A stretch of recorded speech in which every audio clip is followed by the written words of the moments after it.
takes me deep. Your heart is my temple. Your tears rinse my feet. I walk out, I'm able to carry your peace. It reminds me of a song that I heard long ago. Maybe I've always known that you were right there. A simple melody playing over and over in my dreams.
What's up, everybody? We are live Tuesday night. We're in the Lion's Den, and we're going to talk about some stuff that's going on in the world today, as we always do. You know what it is. You're watching Young Lion TV. Let's go.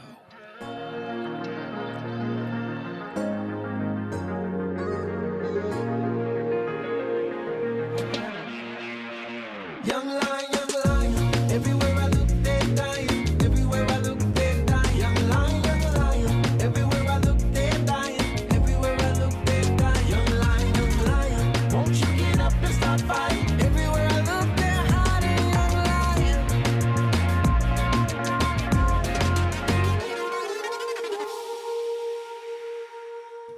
That's right. Young Lion TV is officially started. This is the Young Lion podcast where friends and family come together and discuss things happening in the world. We talk about culture. We talk about life. We talk about politics. We talk about relationships, all those things from a biblical standpoint and our belief in Jesus Christ and the things that we've learned in our journey of life.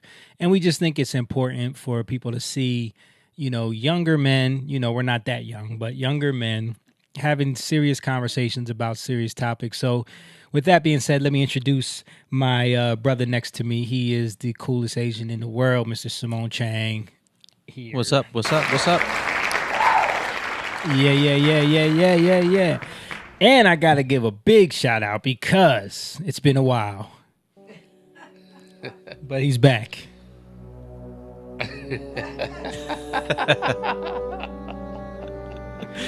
He is, after a long hiatus, with the new baby in tow. He is the Black Batman himself, Mr. Stan Golden.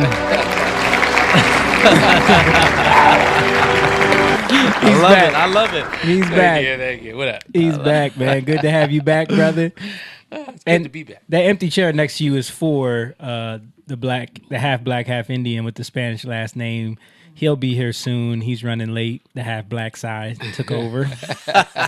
So, he was here earlier helping me paint, and then me and him were talking to the neighbor. Man, shout out! I got to give a quick shout out and condolences to my neighbor Don.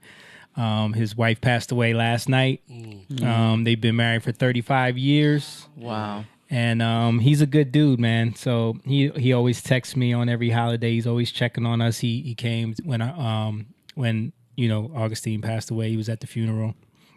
He's a good dude, man. So yeah, it's nice to have good neighbors. Yeah. So we were over there talking to him a little bit. He gave us some beers, and we were just shooting the stuff, talking about just trying to make him feel better. You know what I mean? Right. Yeah. So it was good. And then, of course, last but not least, I got to give the shout out to the best producer in the world because she produced me. She is Miss Angeli Lopez.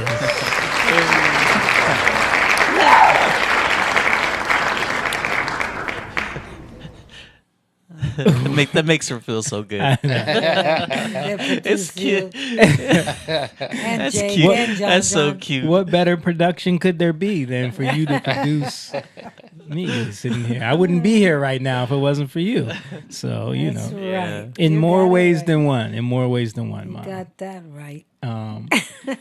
But also, I got to give a shout out to everybody in the chat. If you're in there right now, make sure you hit that like button and drop a comment in. Say hello. Let us know you're there. Well, I already saw Theris check in. I saw Jess check in. What up? I saw Courtney. Shout out all our Young Lion Patreon members. We got our King level members. Jeffrey checking in there. A new Lion King level right there. Shout out to you. Thank you for subscribing.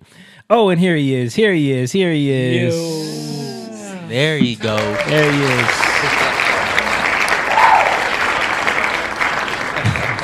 He's half black. He's half Asian. Asian? Yeah. Indians India. are Asian. Oh, do you know India is an Asian, Mom? No. Do I have to do a geography lesson here?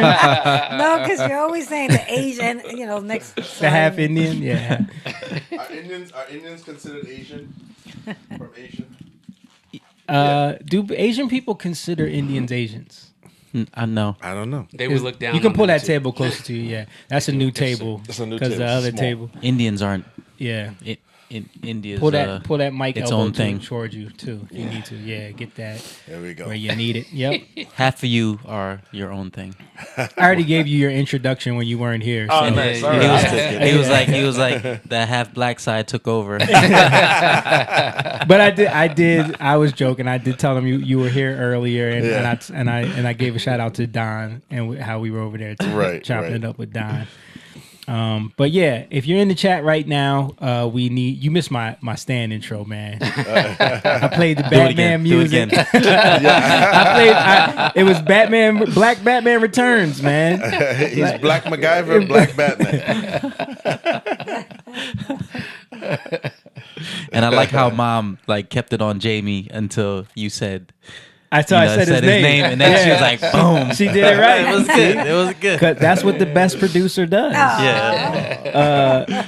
And then I got to give a shout out to Paul Horner, who is another Patreon member. He just said, "What's up?" He said, "Yo, fam." What up, home? What's up, Paul? Man, we got this men's conference coming up soon. I hope you're preparing. We're going to be, and let me make that announcement too. We're doing a men's conference in conjunction with our girl Peace Ike, who is with the Gathering Place. She has a great, little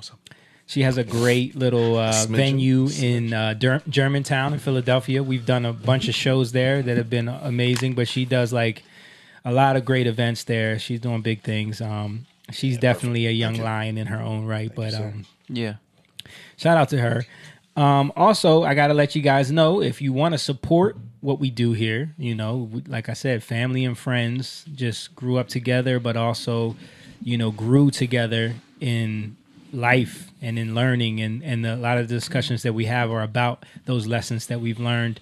So if you want to support that, if you think those conversations are important, go to our patreon.com and consider signing up for a Patreon member for as little as $3 a month. You can become a member over there. Shout out. That's got to be Thera sending in. No. No. Lisa Sloan is in the building. Shout out to Lisa Sloan. Someone's trying to take your job, Thera. She just sent in.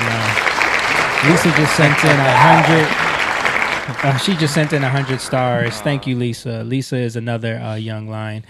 Thank you guys for hitting that up. And then Theris just became a new subscriber. Uh-oh, she doing something different. What? I didn't even know we could do subscribers. Over here. She said, I can afford this one. Sweet. Hey, the Patreon's only, the lowest tier is $3 a month. So if you want to go into Patreon and support that way, that is a beautiful thing. Everything goes into us maintaining this and wow. It. And we just hit 20K followers on Facebook, which is dope. Back, I think it was when we first started really posting reels, that was in March. We only had 700 followers. Wow. And we are at 20,000 now, Wow, that's awesome. Instagram, we had 150 followers. Now we're on our way to 8,000 on Instagram. Let's go. So, we're growing, man. The pride is growing. So we appreciate you guys for supporting and for I'm seeing a lot of the clips stuff in the feed too. Yeah, man. And they're doing well. We got a bunch of clips. A couple clips about to hit 8 million views. A couple clips over 2 million views. A bunch of clips about to hit 1 million. So, it's been doing well. So shout out to all the people that have been sharing and supporting. But if you're on the other platforms, if you're on Rumble, if you're on YouTube, drop a comment in, say what's up, hit that like button. I see somebody on YouTube right now said hello. Oh, that's Anti-Conspiracy. They are a new subscriber. They've been watching every week. So shout out to you, man, for being on our YouTube channel. But we're on Twitch, we're on Twitter also. So if you're watching on any of those platforms, I always watch on Rumble, and there's always other people watching, but nobody comments. I saw you commented last week. Yeah. But even that is still nobody. Come on, guys. I'm here. And we have a nice little crew watching Yeah, over there. it. They all watch, but Nobody wants to join in on the conversation. It's all right. It's all right. That's what Facebook has been holding us down. That's why I guess that's why the numbers been growing over there, because the people on Facebook are always in the chat.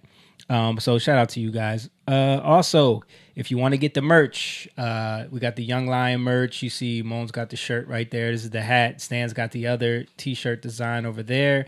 Mom, Stan's got the other t-shirt design. Yeah. So we'll slide over. You can see. Yeah, you see. Yeah. Oh, that's the towel blanket type thing, and then we got the backpack behind James there. Yeah. We got the mug over here behind me. Yeah. Oh, the mug. Oh no, that's a sticker right there. You can't see the mug. There is a mug. You can grab that. Right here. There you Right go. here. Yeah. You can get you a Young Lion. I know Courtney has that mug because she posted a picture with it. Bring the backpack back out. Oh, you see it? There's the backpack. Yeah, that's the backpack Nice. there. Nice. Yeah, so there's lots of little options if you want to support that way, and everything is appreciated. We've been having some technical issues lately with wires and cables and stuff. That's what happens. But isn't there sweatshirts too, and all kinds of Yeah. Go on the merch store. The link is in the description. Also, we have a newsletter that Carter tells me people have been signing up for. So we're doing the newsletter thing. So just in case, Mark Zuckerberg just decides to nuke our channel or any of these other platforms, we can have another avenue to communicate with people. So we've been getting that up and going too. Speaking of Mark Zuckerberg, him and Elon was supposed to. They're supposed to have a UFC match. It was getting close, but then now it's not happening again. Yeah, it seems like Mark is backing out. I thought it was. I think he's slowly backing out. It seemed like because Elon is really... had texted him, right? Or messaged him. Elon messaged him saying, Let's go to your house and do a practice fight." Yeah. To me, it seems like they're about to do it like a WWE something fake. Yeah. You know what I mean?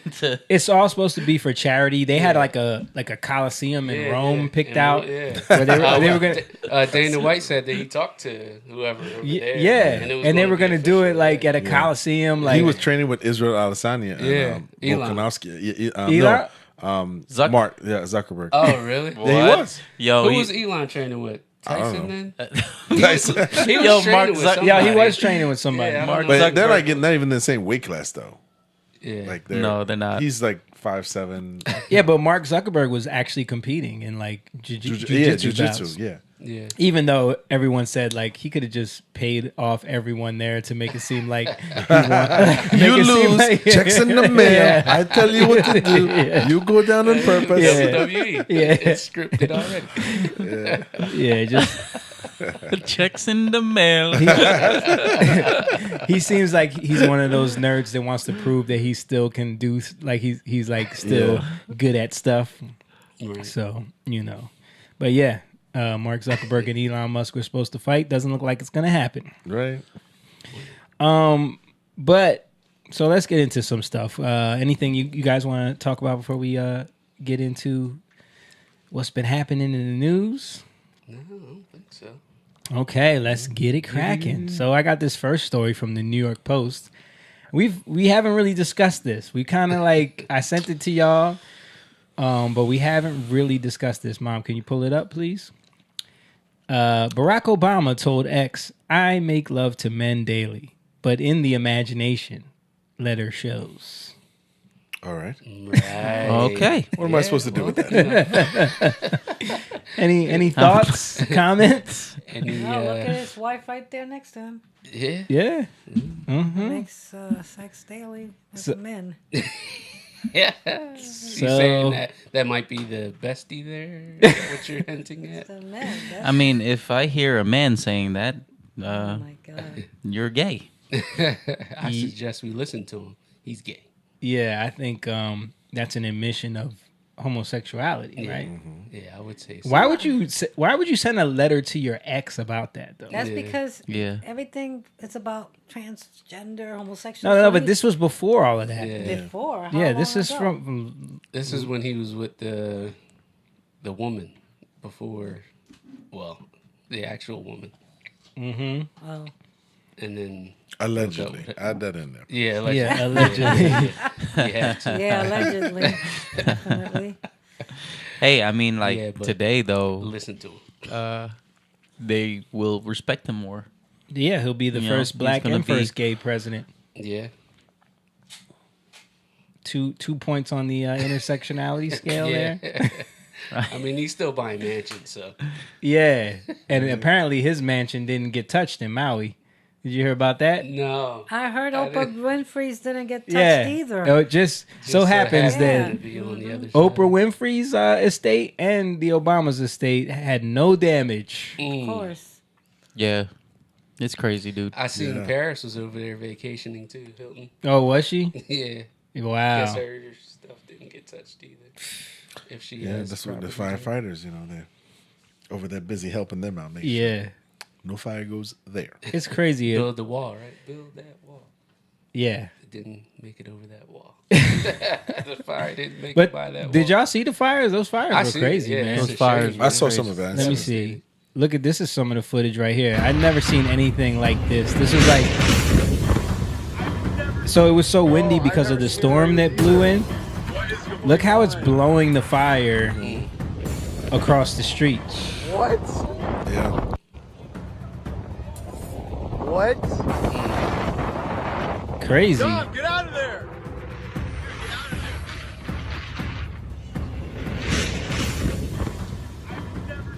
No, I've never seen it like this either. What is going on? They don't seem that scared. Though. Yeah. Yeah. Like Why are you y'all right down next to there? the fire, dude. Like, Yeah. Y'all not fire chasers. Well, they got to capture the footage, you know what I mean? Gotta get this. I gotta go viral. So there's been a lot of people pointing out an issue though with the fact that I don't know if you guys heard the conspiracy theories. I'll put air quotes on that because anything that goes against the mainstream talking points is a conspiracy theory at this point. But apparently there was a plan to turn Maui into the first smart island. But this area, especially the area where your friend lived, Mom, what's it called? Lahaina? Lahaina. This area was like one of the most like held on to like plots of land on the whole island that people would never sell. They would hold it forever. Unless there is a fund. Exactly. And so what is going on now is that all of these investment firms are trying to go in and buy up all the land from people. So you're saying they drive around, spill gasoline, make sure the wind. I heard Right, it wasn't right. gasoline. I heard it was beams. Well, Flash beams. that Allegedly. Yeah, allegedly. Yeah. That's right. but the flash beam thing is a little bit ridiculous. I don't know about that. Right. But I mean, I that's what I've been mean, you hearing. know, Who I knows? don't think they would use harp for that, but what I'm saying is it's a little bit ridiculous because like the high energy beams that they use, like the direct energy weapons that they use, you wouldn't see it. It's not visible. So like people are posting these pictures. I know one of the main pictures that everyone's been posting was not even a laser beam. It was a SpaceX launch. You know what I'm saying? they tried to say the That- SpaceX. People will take an image of anything and be like, "This is Hawaii." You know what I'm saying? It was a SpaceX launch, and everyone is sharing that around like this was what was seen right before the fires started. Like, because people, this is what, and that's why you gotta be careful with them websites, Mom. But you know what? Reach it, Hey, it's very strange what's going on. It is very strange. it is very, very strange. But even if it is true what you're saying, right? Mm-hmm. Years later, let's say it is bought out and the land is whatever, gentrified or hotels. People aren't going to do nothing. They'll still be going there. They'll still be going on vacation. So things like that just get washed over. You know what I mean? Yeah, but the point is, the people have been holding on to this. Like, Right. The people The that the locals. that have been the locals Yeah. that have been living there that have had this generational wealth because this is one of the most expensive Yes. And sought after property. sought Yeah, I after get it, properties.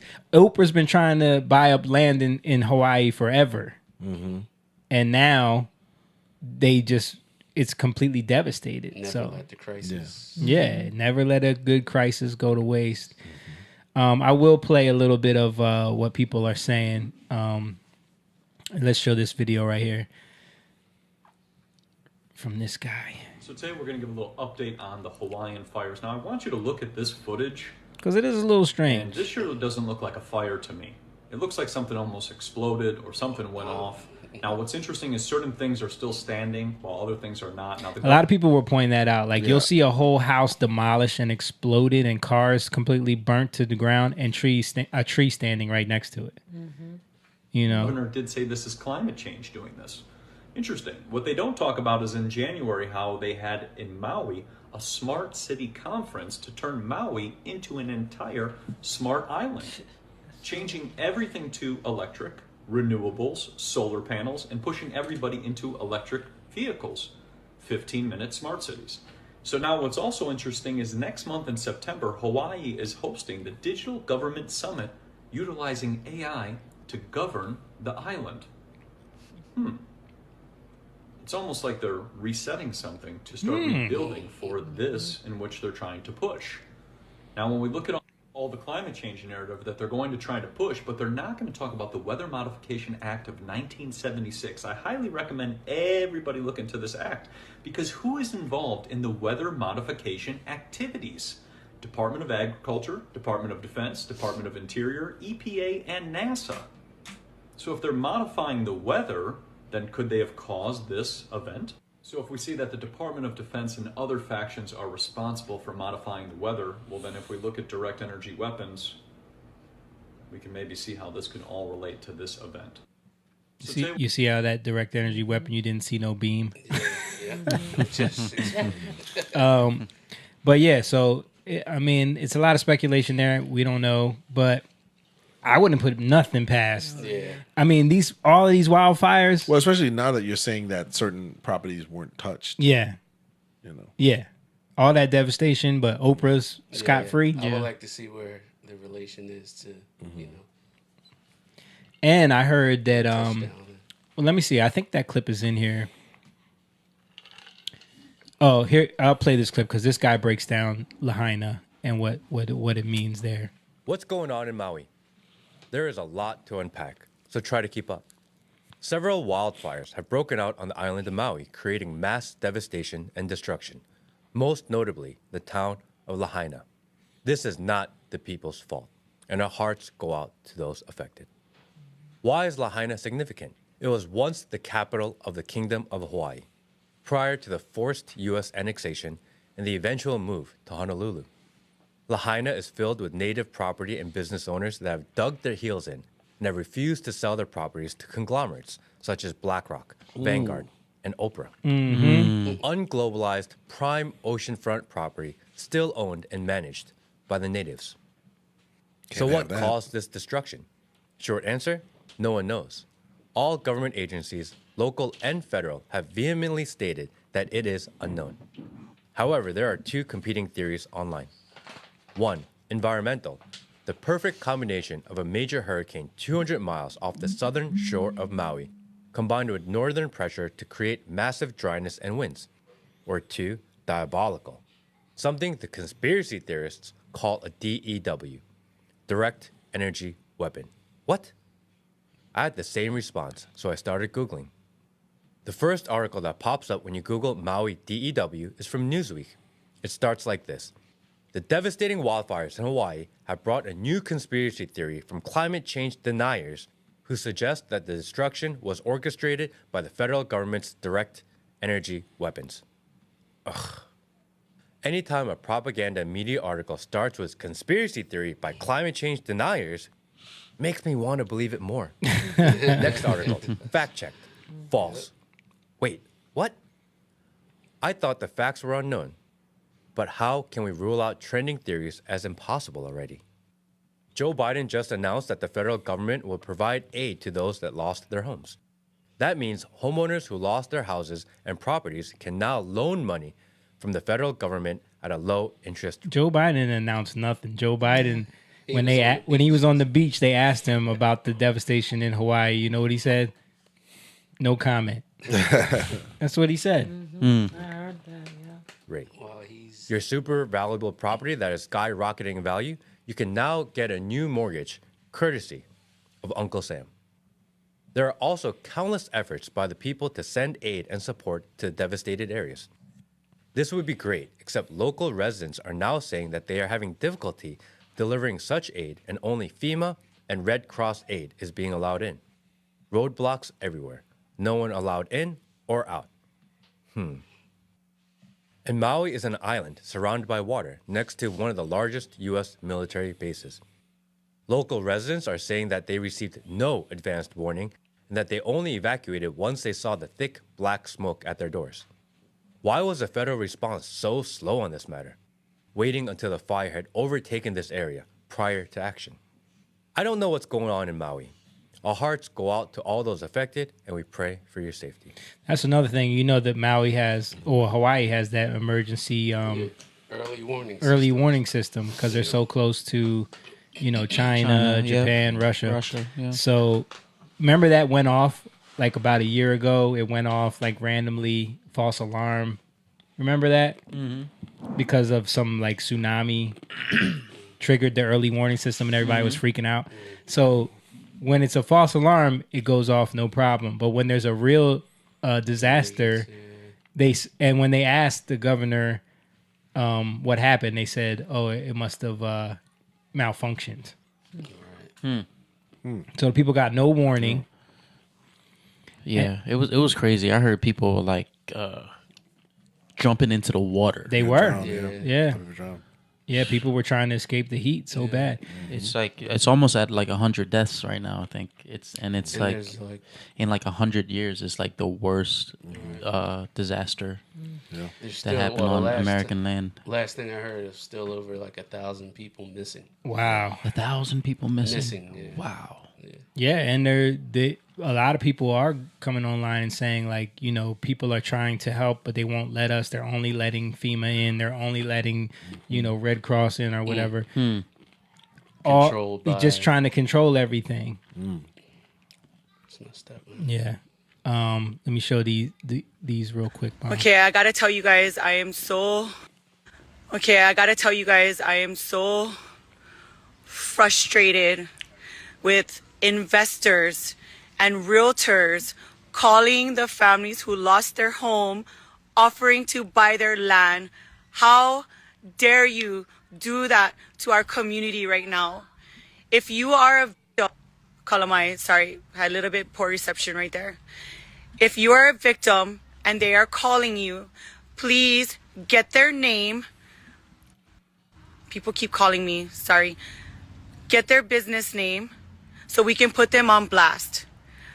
This is some pilau heva shit happening right now. I am so frustrated. Can you translate, Mom? No, I cannot. Oh, I'm sorry. Pilau. Pilau. Hey, wash shit. Yeah. It's funny how like the island has its own language, own accent. That's awesome that she has the resolution to put that out there though, because that does make sense. Yeah. Blast the companies that are trying to come in, because what the public is going to focus on is the tragedy of it all. But behind the scenes, there are certain things that people don't think the public is interested in. But if we don't know that they're being harassed by investors, and name like I said, name the company, say their names, you know what I mean? Because these companies, these investment companies, that's what's happening. My wife and I, we've been looking for houses. They're buying up everything. They're buying up everything. They're buying up communities, man. They're buying 20 houses. They're outbidding people. So to them, this is like this is manna from heaven. Oh, heck yeah. So she's right. You do have to put them on blast. You do have to call out the companies and say, look, these are the people doing it. Maybe she won't get it published in an article because there's no way. Never going to do that. But if there's a way you can do it through social media, do it. Let the public know what's been happening, Yeah, man. It's crazy how opportunist people are. Yeah. And there was another video I saw of Oprah coming out and saying like, I'm going to be, spending money to help rebuild. That sounds like you're gonna be buying up some property. Buying some stuff up that you wanted. Yeah. Yeah, and you know, I don't know who said this quote, but it says, "Never let a good crisis go to waste." Oh yeah. I don't know who's responsible for that, but obviously, you know, behind the scenes, you know, like I said, if she's saying, "Hey, listen, these Aloha, everybody. Oh, my bad. These investors are calling people," you got to let people know that. Yeah. You know? Yeah. Let a good crisis go to waste that they've created. Yeah. Boy from Allegedly. Chicago. He's from Chicago. I said it. Who? I forget the Rahm Emanuel. Yeah. Yeah. Never let a good crisis go to waste. All right, let me play this next one. LA again, coming here with some news, of course, some updates, and something that needs to be addressed. Even though it might be a little bit soon, this needs to be addressed right away because I see the potential for this to be happening very quickly. If we want to make something go viral, this is the one to go as viral as possible because we need to make sure that we keep our people here. Now, obviously majority of the homes have been decimated, especially for the local community. And a lot of people already struggle to get by day to day. Now, with their home gone, obviously once they claim insurance, say they've gotten a $600,000 loan for their home and property, or it's probably more than that. But just as an example, now their home is only worth maybe $300,000. That means they have another $300,000 to pay off on top of their loan. They're not going to be able to pay those things off. Most people don't have jobs anymore, and they're going to have to work even harder to just sustain themselves for this period and then try and rebuild a home and all of this. So there is a massive opportunity for land grab from corporate entities that have nothing to do with the Lahaina community. Anybody out of state gonna try and come in and buy homes. I can already see this potential for happening. So this is the one thing that we need to get as much coverage on as possible, and that is to urge our state leaders, like our governor and our mayor and any other state leaders that can have a say in this, to make sure that our lands cannot be sold to anybody else. This has to, I cannot stress this one enough. Yes, it may be a little bit soon. People are still struggling out there, but we need to urge our leaders to create policies now, because those things do take time. We need to start looking into policy right now, right this second, to make sure that nobody can just come in and start buying up our place. We need to keep as much locals in this place, as much Hawaiians as possible, because people have already been displaced so much. A lot of people have moved off of island, have moved to Las Vegas, Utah, California, because they can't afford it here. And we don't need anybody else to leave us. We need to make sure that we can keep our people here. So we need to blow up the governor's, mayor's office and demand that we create policy to make sure that our people can stay here. That is, I cannot stress enough. I bet you they're wishing they still had Tulsi Gabbard over there. It's crazy. But she's no longer a representative? No. I didn't know that. Mm-mm. Has she said anything? I haven't looked to see if she made a statement about it. Mm-hmm. And he should have added, coerce them to make these policies, or advocate for them. And the ones that don't, we publicly let the public and let the rest of the world know these are people who don't want to do these things. I think the problem is, and this is where I feel sorry for those people, is that these politicians' allegiance is not to them. The corporate, but it's I think to BlackRock and Vanguard and these companies. They're gonna enact policies that help them. Sure. But I still think because people struggle with identity politics. Yeah, this is a way now for not only force them to write policy, but we get to see who their allegiance Right. truly is with. We are the brown indigenous people of this island, and they're trying to let the white man come in and buy it up. Like they need to play that up. Yeah. Because if the Democrats are, they claim that that's what they're about. Let's see. Yeah. That's a good. Let's see. That's well, a from the tactic. from the corporate standpoint, showing the rest of the world that this is what they're trying to do. And like I said, the locals who may, I don't know what side they're on, but let them see how this really works. Yeah. Yeah, man. Hawaii's How's heavy it, my blue, right? cousins? Okay. Let me show one it's more breaking video. my heart right now because this one topic is all up in my feed, and if I know social media, I know algorithms, and I know that sometimes it's not in the people's algorithms that need to hear it most. And I'm not saying it's you, but I could use your help to help the algorithm for the people that need to hear it. Some of us be preaching to the choir over here, and I know that when people come in like this, it's the masses like us that hold them accountable that maybe will spark change. And so my topic is for the people of Maui who, instead of being able to just grieve, being able to process what's going on, being able to be there for their mental health, being able to locate the still yet missing people, being able to even return back to Lahaina and figure out the damage done. Some of them get adrenaline still rushing through their bodies. They don't even know the damage that's physically done to them while trying to escape. Instead, what they gotta worry about right now, and put all of the rest aside, is these people coming in and trying to buy up their land. It just happened, and people are trying to come in and be land vultures. I'm not even kidding, guys. You think that this is mental, but this is actually happening to the people. Wow. Yeah. Hopefully, there's still local leaders that stand up for them.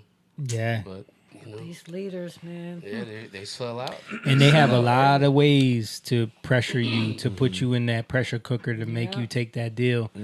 I saw another video of a girl who was showing that a bunch of people are saying that the insurance companies are showing up to their properties and making all of these claims about zoning errors or like these technicalities where they won't pay them for the fire damage.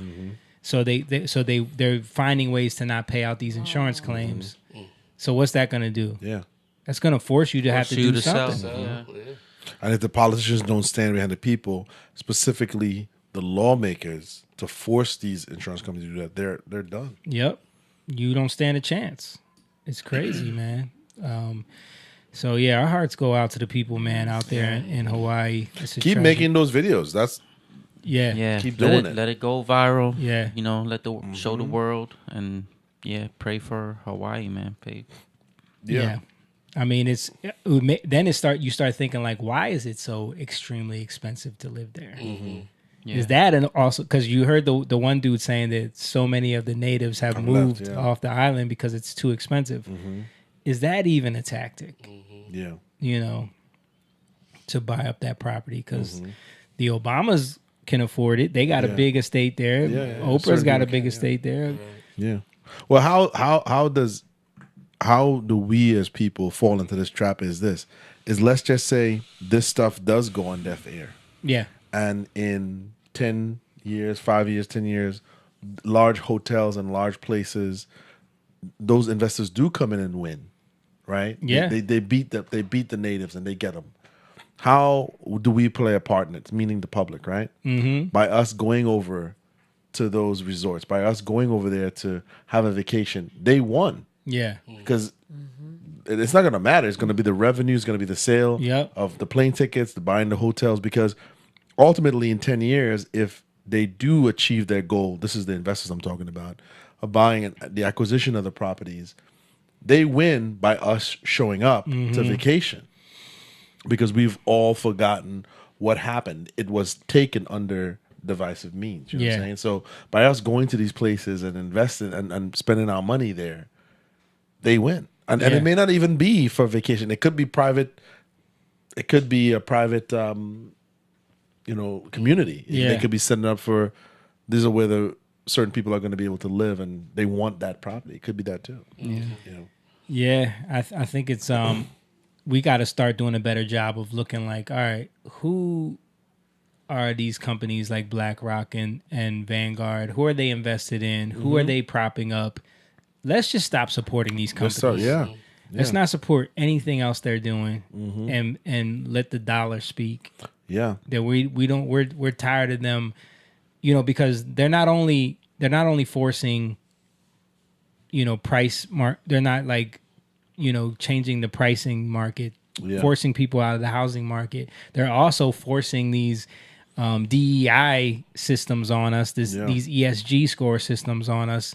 I mean, we saw the guy, he was at the World Economic Forum, I believe, the dude from BlackRock, and he was telling them, like, we got to force people to do what we want by holding our investments over their head and saying, like, well, you don't get this investment unless you can prove that you're, bowing to these diversity, equity, inclusion ideals that we want to put in place. Yeah. Patrick Bet David, I just watched one today. He did one that's Valuetainment, for those of you who don't know. We did one about the profiting of war. Yeah. And how once these companies start to merge and acquisitions of smaller companies, defense contractors and all BlackRock being one of them, and they're not a defense contractor, but they have they invest in certain companies. Yeah, the one that Dick Cheney was. Yeah, Halliburton. Halliburton. Yeah. So, excuse me. We went from like 52. I think I'm not sure. I shouldn't say that, but there was a large number of defense contractors that all merged to form 5, and it's the same thing with the investment companies, the financial sector. They merge to form these super companies, like you said, like BlackRock is in the real estate. At least that part I know. Them buying up so much communities, like you can't compete with them. Yep. Yeah.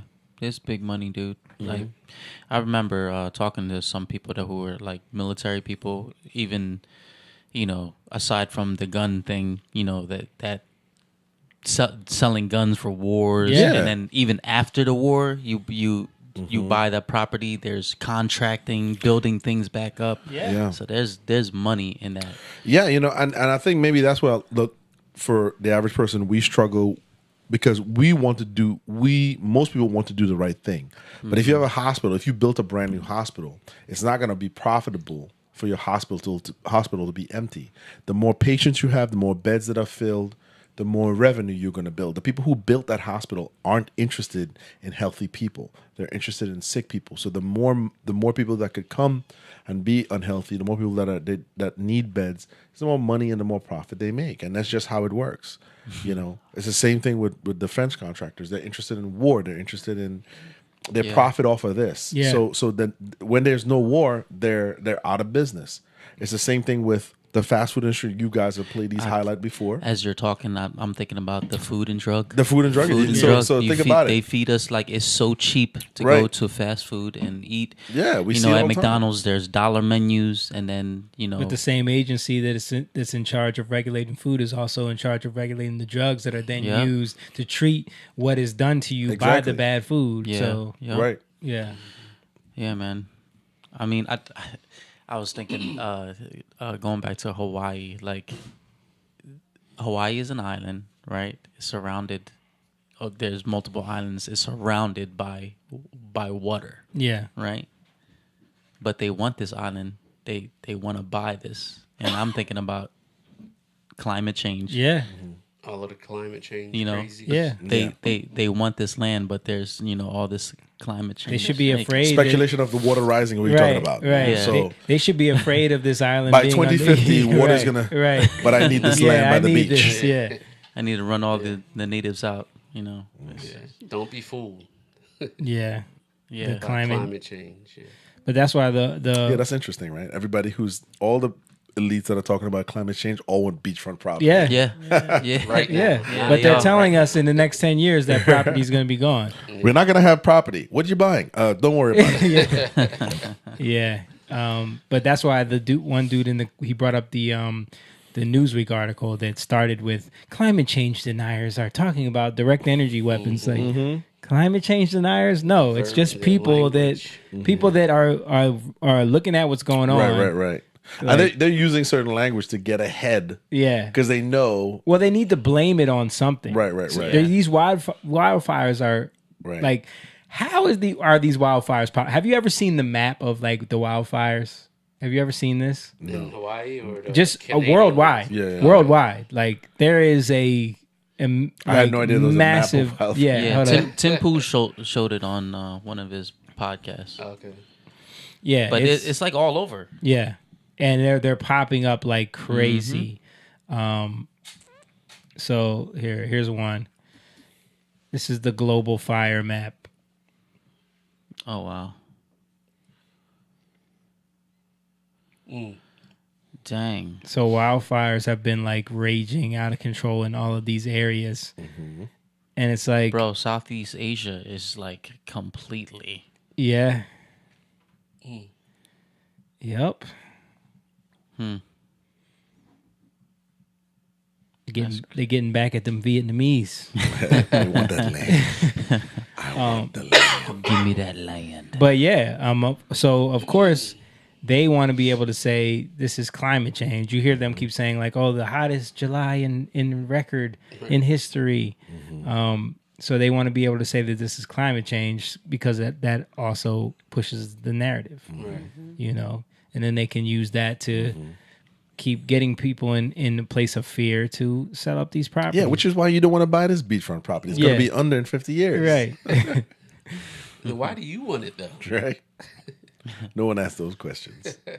Okay, let's move on from Hawaii to another situation that's been going on. We've all heard about the Lizzo story, right? Not Lizzo. The Lizzo story. Lizzo is, if you don't know who Lizzo is, she is the morbidly obese pop singer who sounds so not nice.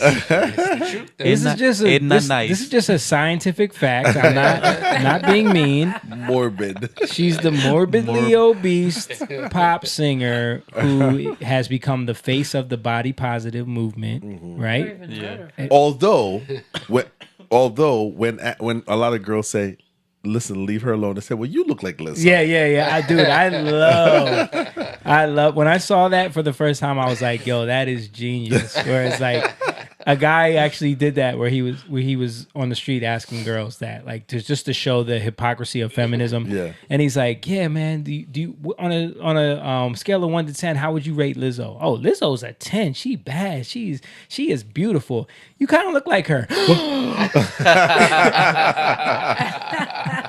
But I thought you said she was a 10. She's a 10. She's beautiful. Wouldn't you want to be a 10 too? Like, what's going on here? It's like, just to show like how women will lie. You know, they will just say things because it sounds like the right thing to do, and it doesn't even make sense. Like, why are we lying about this? Why are we trying to normalize bad health habits? It doesn't make sense. We shouldn't be doing this. But Lizzo has been the face of this for the last 3-4 years, with a lot of her social media posts, her doing things at the Laker game that are very questionable in front of children, where she had her butt cheeks out and she was twerking. Remember that? Yeah. So that, you know, a lot of things that she did to thrust herself into the spotlight and make she will claim the victim of the conversation, but she creates the conversation. Yeah, she's at the attention same time. seeking. Yeah. Exactly. So for those that don't know, how this story has evolved is recently she has come under fire because she ended up being having a lawsuit filed against her by some of her background dancers. And amongst some of the sexual harassment claims and the alleged forcing people to, let's say, act out. No. Forcing people to lose weight. Where are we going with this? Forcing people to consume certain fruit objects out of orifices of strippers, I'll say. She forced people to do that while they were on tour, you know, and like this is alleged. This is what was in the law. This is what was filed in the lawsuit. This is what she's being accused of. And one of the main things that she's being accused of by the background dancers is, can you guess? from the body positive queen. Being too fat. Fat shaming. Fat shaming them. Fat shaming her dancers. Telling her dancers they need to lose weight. Wow. Who knew? I guess she felt like she could be the only. She's the only one, the only big one on stage. What's so funny about morbidly obese? That is a scientific term. I don't know why it's become. It is. You know what's funny is she morbidly obese though? Like what is the cutoff? No, by the BMI, she would be. Let's see. By BMI. I never even heard of her. Well, I know BMI. They say that I'm at my height. I should be like 135 pounds. What? So I'm 30 pounds over what I'm supposed to be. Do not look at all, so that's crazy. BMI is ridiculous. You would be a good 135er. You'd be very angry. So I'm trying to see. It's hard to find, because everything is so It changed. and it's so body positive. After you do that, I would like to see a picture of her. Oh, I have one. It's right here. Okay, You've seen it before. Pull it up, Mom. You seen Lizzo? No, I never seen her. No, never seen Lizzo. No, never watched. I don't Well, watch. I mean, let's go. That is a very flattering picture. Yeah, that's not obese. That's a very flattering picture. Let's go to some of the other ones. That's a flattering picture? The one that we just showed, yeah. Let's see what we got here.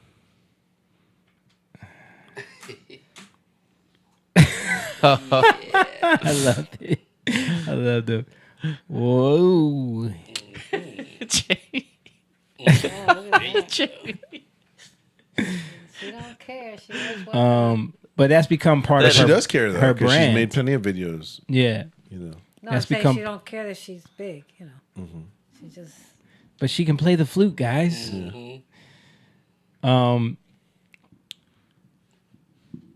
So the story is that she's under fire. Let me take that off. She's under fire from the lawsuit where some of them have come out and done interviews talking about their story and saying how it was like horrible work conditions.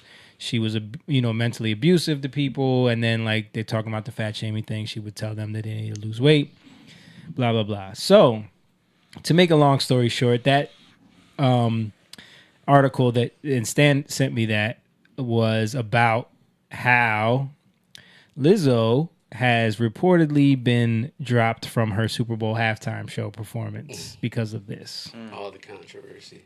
They're like, it's too much controversy. For the NFL, it's too much controversy. Well, for now, they were like, yeah, we were trying to get some body positive inclusivity points this year. It's not worth it anymore. You gotta go. So even when they announced it, people were like, "What? Why her?" Yeah. A lot of she was scheduled to be on that. She was supposed to be the halftime show. NFL is hurting right now, bro. I don't think they had. I don't know, man. I don't know. I think that they're hurting.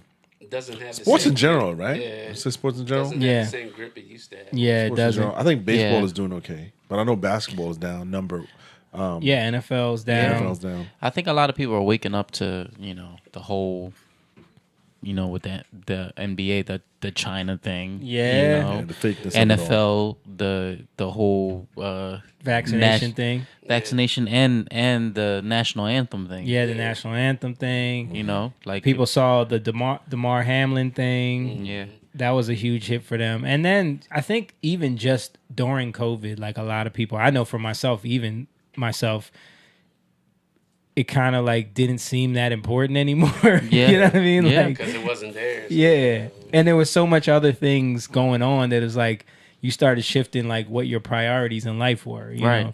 And listening to sports talk radio every day and knowing all the stats and who's doing what and getting the take on, what's Jalen Hurts going to do this week, which is all speculative nonsense anyway.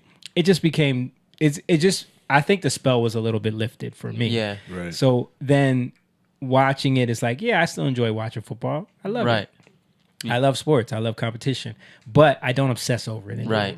And I think for a lot of people, yeah, the same for me, dude. Like, Yeah. you know, the whole the whole anthem thing, they kind of got on my nerves, and I didn't watch for probably a couple of years, and it kind of like it broke something in me because you know. You guys know me, like I'm a diehard Eagles fan, and I got emotional when they would lose or like it really hurt me. It really hurt me. Yeah, like I've come to a point now where it's like, I like the team, and I support them. I love football. I love watching football, but it doesn't. It's not gonna, ruin my whole day. Yeah, I think after COVID, a lot of people mind changed. Especially when your family members passed away. Yeah, priorities change. Yeah. Yeah. It's horrible. That and the whole shoving everything down your throat. Like, I don't want it. That's not why I came here. Yeah. Identity politics, they got involved in that. They got into woke culture. And it was all fake. It was all phony. Just like the NBA. All the teams, they pretty much got involved in grandstanding. And we all know it was a charade. Yeah. And, I think, like you said, COVID. I think things shifted a lot for people. For that length of time, people just didn't care. And that's what it was. It was the passion for something that, like you said, you guys watched so long just waned, and that's just the way it was. And once it does, it just goes away. Yeah. And I remember you mentioning the same thing for like the UFC and boxing. Yeah. Because you used to be a huge fan. I'm a huge fan, yeah. So I don't know. I think and then also you get older, you have kids, you have family. Yeah. You start realizing why am I obsessing over what these people are doing in a game? It's a game. And for me, I like you said, I like competition. I like combat sports. That's what I love. But the spell for me that was broken was the selling of the fight, the throwing of the chair, the spitting on the opponent, the cussing you out, the hitting. But you were a WWF fan too, so that kind of was like the more real version of it, right? Because they would do the same thing. They would do the same thing. Boxing actually got that from them. You know what I mean? We all grew up in the Attitude Era, with the Rock, and that was more like. It was more theater and silliness. But but over time, I mean, I could look at that. I don't look at it as much as that, but I could look at it and laugh at it. But with MMA and boxing or whatever it is, I thought it was just like they're trying to get my attention. Yeah. And same thing for you guys with football and stuff like that. I just found something better to do with myself. I found myself watching more documentaries. Yeah. Focusing on the learning stuff or things that I was interested in.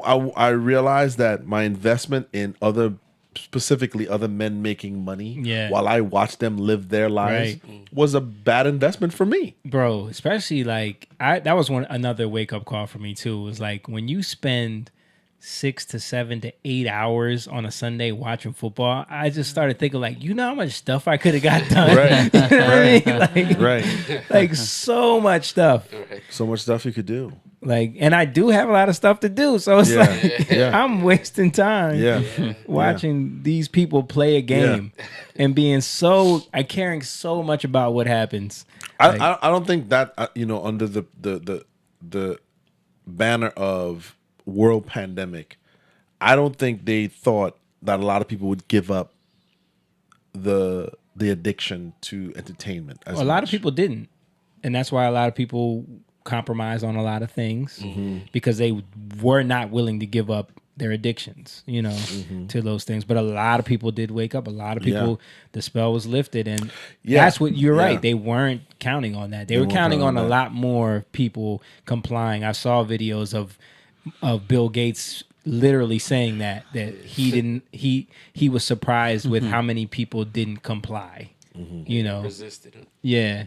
Right. And that was one of the main takeaways from the COVID situation for him. Which means the next one it's going to be even harder. Brother, they are figuring it out right now. Why does Bill Gates have a platform to talk about Someone was interviewing him on something. He was in the beginning of COVID. He was on a lot of channels. Yeah, everyone cared. They cared about what Bill Gates. The Microsoft guy cared about a health thing. The news media Come gave on. him an audience, but I think the public started asking those questions. Like, Yeah. why do we? Then that's when they hit him away. You know what I'm saying? Uh-oh. Why are we listening to this guy? He's a kid. Exactly. Shout out to Jay Copes in the chat. He said, What up, Copes? What did he say? He said, What's the cutoff? I think he was talking about. "Oh, he said that he was talking about he said, the obesity. Oh, the obesity thing. Oh, I did look that up. My bad. Yeah, we got sidetracked. So what it is the cutoff for. Well, so here's what it says on Google. I'll just say that obesity is having too much body fat. It's defined by having a mass index, BMI, or greater than 30, which who knows what that means. BMI is a measure of your weight, blah, blah, blah, blah, blah, typically defined by someone being more than 100 pounds overweight. So if you're more than 100 pounds overweight, you're considered morbidly obese. Okay. Obese is 30 pounds. Let's right? see if they'll tell us this. Obese is 30 pounds. I think so. What? 30 pounds? How much does Lizzo weigh? You're fatty. So yeah, I'm obese. I'm obese. Yeah. I think I'm supposed to be like 135. If but Jessica's I'm like watching, she just heard me that. close She's like, to- don't call my man a fatty. Yeah, Get according him. to their scales. Get him, girl. I'm looking at you, James. You got to fit in the suit, James. I do. I have to start running now. Listen. So according to this website, and I'm not going to say this is accurate. I don't know, but it does have all of her stats here. Lizzo is 5'10" and weighs. Oh, wow, she's tall. She weighs. You ready for this? Wow. 308 pounds. That's a lot. That's pretty big. Yeah, that's a big girl. That's a lot for that frame. 5'10". That's more than like. That's a lot for that frame. If a 6'5" dude weighs 308 pounds, he's a big guy. He's a lineman. Yeah, Tyson Fury is 6'8" and he weighs 270. Exactly. Exactly. But she's tall for a woman. Yeah, I didn't think she was that tall. But yeah, Somebody that we know was 5'2". Well, is 5'2" and was like 310 pounds. yeah, What? yeah. Yeah. Moon, I mean, I didn't never weigh that much. and he's over exaggerating your height there, James. Come on, man. That's rude. That's rude, man. He's like, I tried to Not make you, him, James. make him do the alligator walk. As you're pointing to him over there. I see you. Paul said moon's The moon's obese. obese. Yeah. Wow. Yeah. But they're probably going to She change. said, "Ha ha ha! My man ain't obese." They're gonna change it. Yeah, they're gonna change it to accommodate. Yeah. She's healthy. Yeah. She's right in the area of health.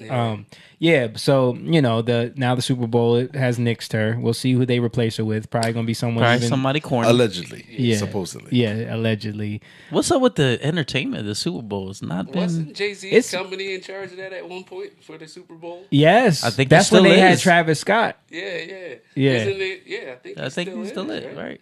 It's been downhill ever since, It's bro. been downhill. Yeah. Who did they have last season? Rihanna. Rihanna, and then before that was The yeah. Weeknd. The who? That's right. Who? Hey, he has a huge fan base. Okay. Yeah, I guess. Yeah. Caitlin Brown said, "Elites don't want us to be healthy. There's no profit in that." better believe that. Absolutely. You better believe that. Yeah, no profit in the medicine. I mean, Yeah. the The profit is in the medicine. no profit Yeah. in the The pharmaceuticals that they will prescribe you. The no Ozempic. money in the cure. How many Ozempic commercials have So- you seen? Yeah. You I the see it all the warning? damn time. Yeah. Because people were taking that for what is it, weight loss? Yeah. Yeah. They just put a warning out that if you need anesthesia, you can't combine the two. Uh-oh. So all these if girls you're getting taking BBLs and are also And taking you have to Ozempic. go in, yeah, It's gonna be a problem. Yeah. Are we the only country? I might be wrong on this.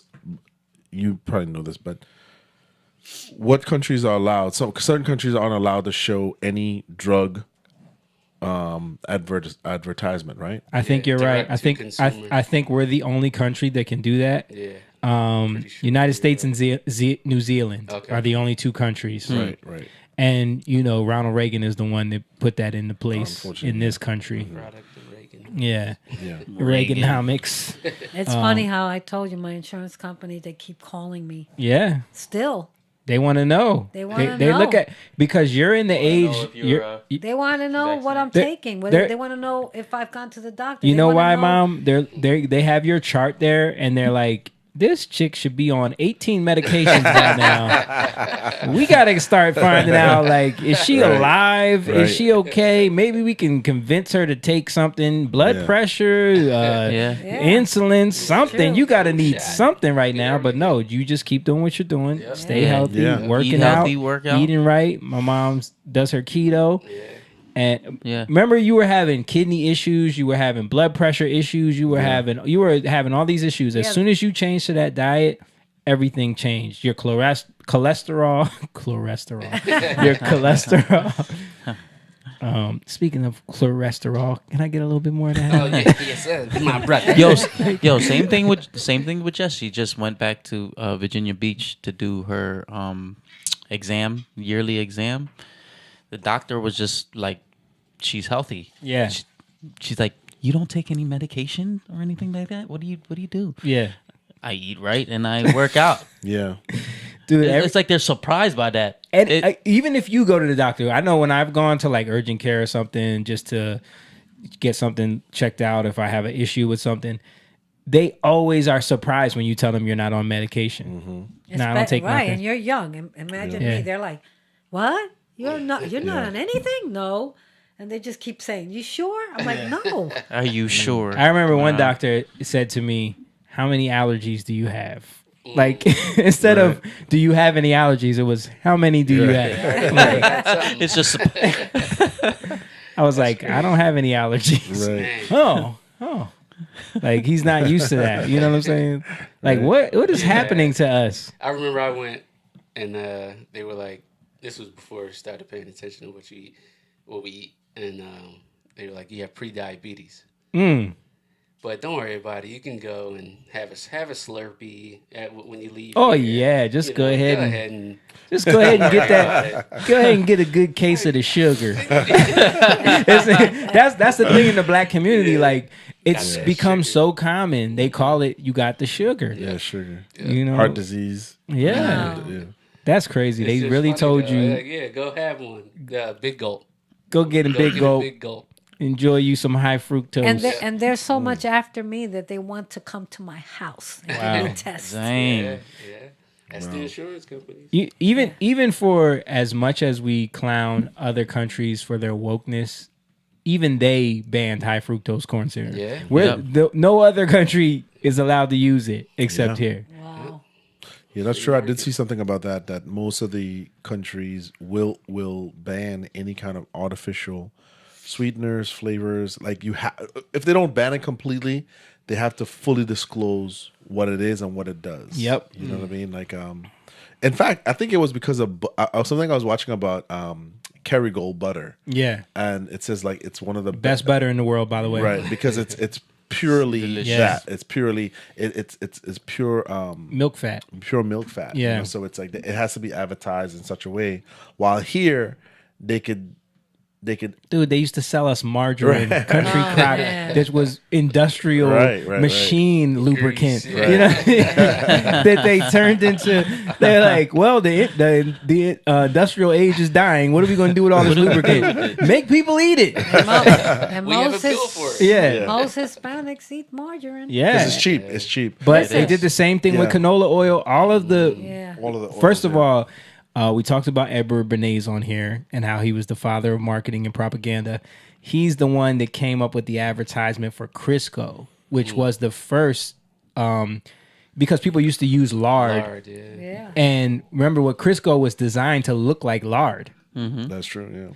because it was an easy transition for housewives to go from lard to Crisco because it was cheaper, longer shelf life. You could use it with no smell, like whatever. They could advertise it as. That was the first, before canola oil, before corn oil, they had Crisco. And Crisco was marketed to housewives as the superior product. You know, and they would do those little commercials where it was like, only dumb people use lard. You know what I'm saying? Like only like uneducated Southern. Turns out lard causes heart disease. Yeah, You shouldn't use it. Yeah, Use don't Crisco. use it. Yeah, use Crisco instead. Right. You'll have double heart disease. And it turns out that lard is actually way better for Way you. better. You Yeah. know? I don't think most people even know what lard looks like. Yeah, that's true. I mean, it's been so long. It's true. That any organic base, natural based product like animal fats and stuff like that. I don't know what that looks like anymore. It's crazy. Remember when KFC used to use lard? Yep. And we were working there when they made the transition. And it hasn't tasted the same ever since. They told us to stop marinating the chicken, and then they stopped using lard. They used to bring these big bricks of lard that you would grab a chunk off and throw it in the fryer, melt it down. And then they started using the regular shortening oil. Yep, they switched over. But speaking of our biology, let me show you guys this interesting clip from a guy from the World Economic Forum. He's going to tell you a strategy that they have to get people to eat less meat. By the way, so so here's the thought, right? So it turns out that we know a lot about. So we have these intolerance to. For example, I have milk intolerance, and some people are intolerant to crayfish. So possibly we can use human engineering to make it the case that we're intolerant to certain kinds of meat, to certain kinds of bovine proteins. And there's actually analogs of this in life. There's this thing called the Lone Star tick, where if it bites you, you will become allergic to meat. I can sort of describe the mechanism. So that's something that we can do through human engineering. We can kind of possibly address really big world problems through human engineering. So you guys getting this? I'm gonna sign up for that. So in the name of climate change, because remember, cow farts are killing us all. Putting too much CO2 in the air. It has nothing to do with the private planes that all these people took to get to this conference. I was gonna say the exact same thing. It has to do with the cows that we're eating, and their 10 houses and Range Rovers. Yeah. But yeah, it's not the fact that they took away people's ability to could we have a cow here if we wanted to? No. It's not the fact that they took away people's ability to be able to source their own meat and local farms and local butchers and stuff like that. You're pretty much forced to buy factory farm stuff. Yeah. So that's contributing to a lot of the CO2 emissions. But your idea is to use the human engineering by incorporating, because I have heard of this where people get bitten by this certain tick and it makes them allergic to beef. But so that's your idea. Let's make them allergic to it. Then release the ticks. Yeah. And they're gonna stop eating it. Then you start hearing about how Bill Gates is patenting his own mosquitoes, and you're like, dude, this. What if they put that crazy. tick genetics in the mosquitoes and unleash that super ticks? And then the tick. But I'm saying, like, if that mosquito bites you with the tick genetics, now everybody's allergic to beef. Right. Wow. Zombie apocalypse. To be honest, we should be thankful that we're still alive with all the crap they've put in all our food. I know. Yeah. I mean, seriously. even like, honestly, like all of the things that we drink and eat inside with plastics. Oh yeah. Atrophy, right? Yeah, I mean the BPA's, all of the chemicals that get into the stuff that I remember I was watching a Joe Rogan episode of a scientist who did a study on it, and they did a lab mice study on it, and they were showing that the mice that they introduced BPA's to, and a lot of the toxins that come from these plastics, they would grow. They would develop with undersized testicles, and they wouldn't be able to reproduce as well as the regular mice that didn't get introduced to those things. So there's a link between those chemicals that we consume every day and these resin is a part. Yeah. But you wonder why the testosterone levels are so low right now. Everything. But how long have we had unlimited plastic in everything we eat. For our convenience. Everything. Yeah. And here I was, remember I was telling you, Jamie, I was using cod liver oil on my body. Yeah. Thinking that because, it's supposed to be good for you, but I'm using it in a plastic. Yeah. So then I heard from this lady saying, if you're using the plastic, you're just hurting yourself. Yeah. So then I ordered it in a bottle. Yeah, glass. I didn't know. They used to have glass bottle. Yeah, most like they used to have vitamins. Most vitamins were in glass bottles. Yeah. At one time. Everything was, dude. Yeah. Milk used to come in glass bottles. Everything. And everything is in plastic now, so think about it. Yeah. I wanted to get back to what you were talking about. It's funny to me, every time I watch the talking points of global warming and what we need to do, no one ever mentions factory farming. Yeah. And what it's doing. Because why don't they mention it? Because these corporate entities are tied in to the factory farm. You think Hillshire Farms want you to, or Tyson or Purdue? They never mention that. And I don't think the average American or the average person is curious to know how things are processed. And it's not just, when I say factory farming, I'm not just talking about the animal. I'm talking about how you get your lettuce, how you get your strawberries, soybeans, all of this. Yeah. Where do we get this from, and the massive amount of waste that it creates and how to dispose of it. I think it was one that I watched. It was about the pig farming industry in the Carolinas and the massive amounts of waste that these farms produce, and they were just pretty much digging it up and just digging up these holes where they can shove the waste, and then when there would be any massive rainstorms or flood, the runoff, the waste would get back into the water system. And when you hear these guys, people talking about what we need to do, they never addressed the minimizing of factory farming, because they're tied into big corporations. Don't touch that. We're just going to talk about global warming. We're going to talk about all the talking points that people are used to, but nothing to do with factory farming, from either if it's livestock or if it's agriculture, how we process food here, because we never promote the growing or not locally sourced farms. We never promote actually growing it yourself. In fact, I don't think you can even buy raw milk, or you could even buy stuff. It's illegal. Certain states, right? You can, but not in Jersey. You can't. Which states can you buy raw milk? PA. Oh, you can buy it. Oh yeah, that's right. You can buy from them. Or like even say like you couldn't go to a butcher that's processing their own meat. You could, but it has to be certain, FDA approved or whatever. You know what I mean? Yeah, FDA approved.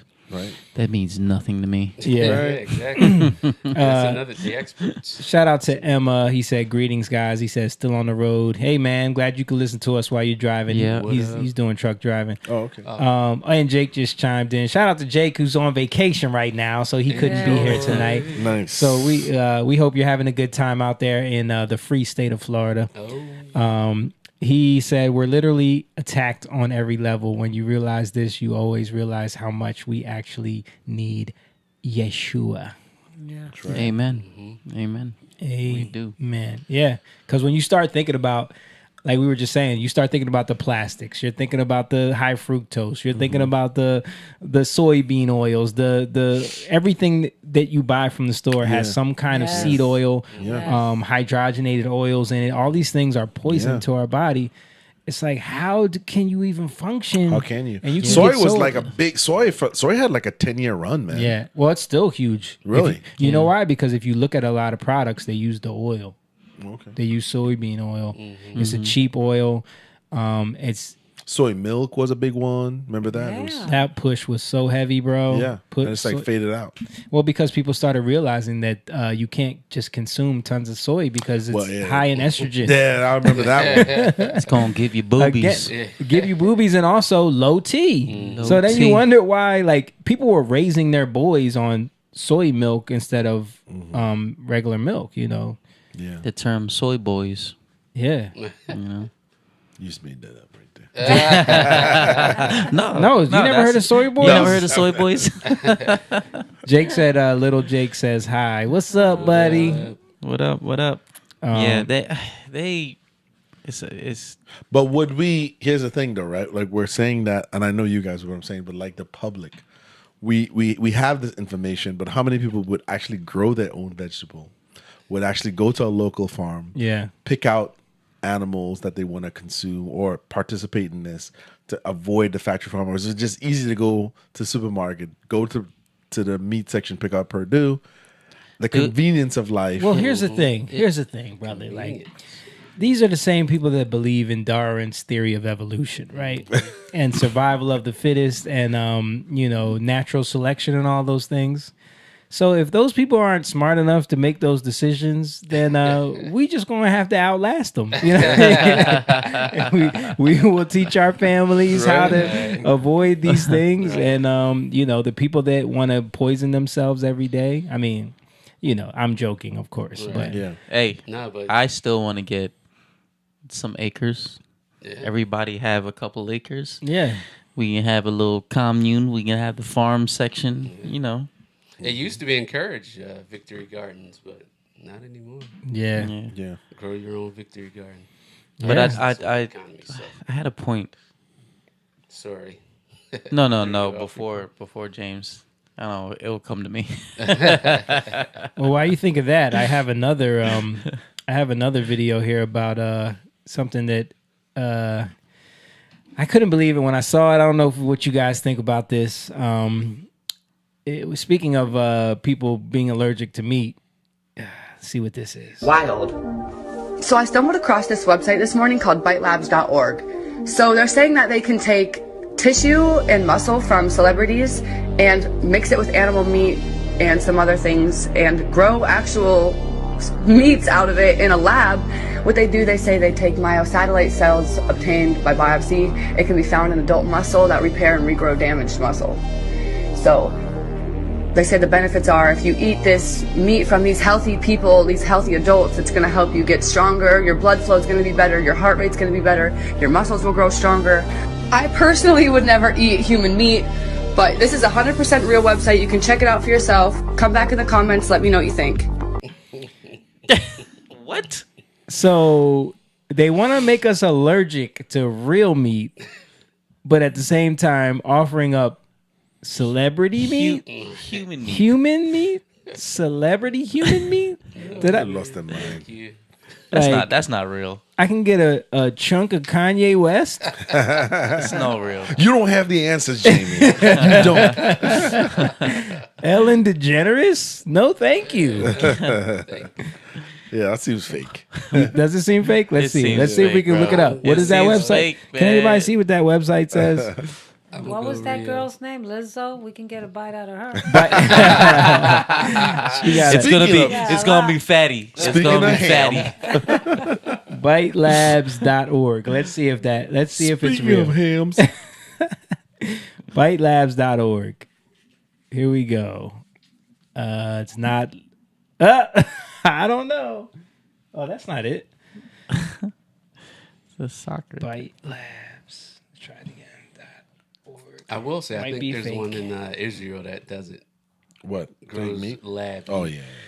I mean, it's inevitable that they're going to try and do that. It's. Yeah, it looked like a filet mignon. They said it tasted like one. Pass. Company wants to turn celebrities into lab-grown salami, and it's perfectly possible. This is an article from IFL Science. I don't know. Let's see if they put a link to the website. No thanks. Here's the website. All right, let's see. Nope, it's taking us to the same thing. It's a fake. Yeah, I think it might be a fake story. Either that or they took it down. Yeah. Because this is a JavaScript. Yeah, generating traffic. Error. Everybody wants to be a. Bite Labs produce fine artisanal salami from meat that has been lab grown from celebrity tissue samples. This just sounds completely outrageous. Like, there's no way. I don't know, but what was the? What? Oh my God! We talked about it on here before. What? That all the celebrities worship Maria Abramovich? Yeah. Oh, Spirit Cooking. Spirit Cooking. Oh yeah. They would do the matcha. Yeah, but I don't think that's for everybody though. I think that's more like a club. You have to be in the club thing for that. But they were doing mock cannibalism rituals. Yeah. Right? They were eating actual cake that was shaped like humans, or they would have a human. They would have a model laying there with like their head sticking out of a cake that was shaped like a human. Right. Yeah, that's creepy. It's still weird. Yeah. Was there little Epstein kids? Sweet. Sweet. Speaking of Epstein kids, I posted that clip of the Island Boys. Did you see that? I did see that. Where they were kissing. Yeah. Disgusting. And of course, we showed the picture of Epstein, and Jake is like, "That's not them." Everybody in the comments is like, "That is them." That's not them. I don't think that's them. That looks like them. I don't think it looks like them. No, the little kids. No. Did you see that? Pull it up. I think those two dudes are they're depraved because they're chasing celebrity. Yeah, they got to one up it. Yeah, they got to one up themselves. Yeah. They needed to do something to. It's over. Yeah, bro. Because everywhere they went, that they tried to do that stupid song, they would get booed. Stuff would get thrown at them. Mm-hmm. Security didn't want to. No security company wanted to work with them. Yeah. So John told me they're doing more than kissing. Well, I do not want to find out why. Here's the thing. No, so there is a video of them. There's a video circulating of them where it looks like one of them is performing a sex act on the other one, but it is blacked out, like a censor bar kind of thing. And from what I saw from the, because Twitter has the community thing, so someone said that if the actual video is them pretending to do it with a piece of fruit or something, just for the views and clicks, like they weren't really doing it. Oh yeah. So, right. But the kiss they really did. I blurted out on our video so that people didn't have to watch what I had to watch to make the clip, but they really kissed each other. Like, that's disgusting. Yeah. I want to give that stuff no traction. Yeah. So in other news, Valuetainment, I guess I sent this to you guys too, but I want to just talk about it on the podcast for a second. So the FDA came out and said that ivermectin can be prescribed for COVID-19. Oh. Yeah. Wow. Oh, wow. All that.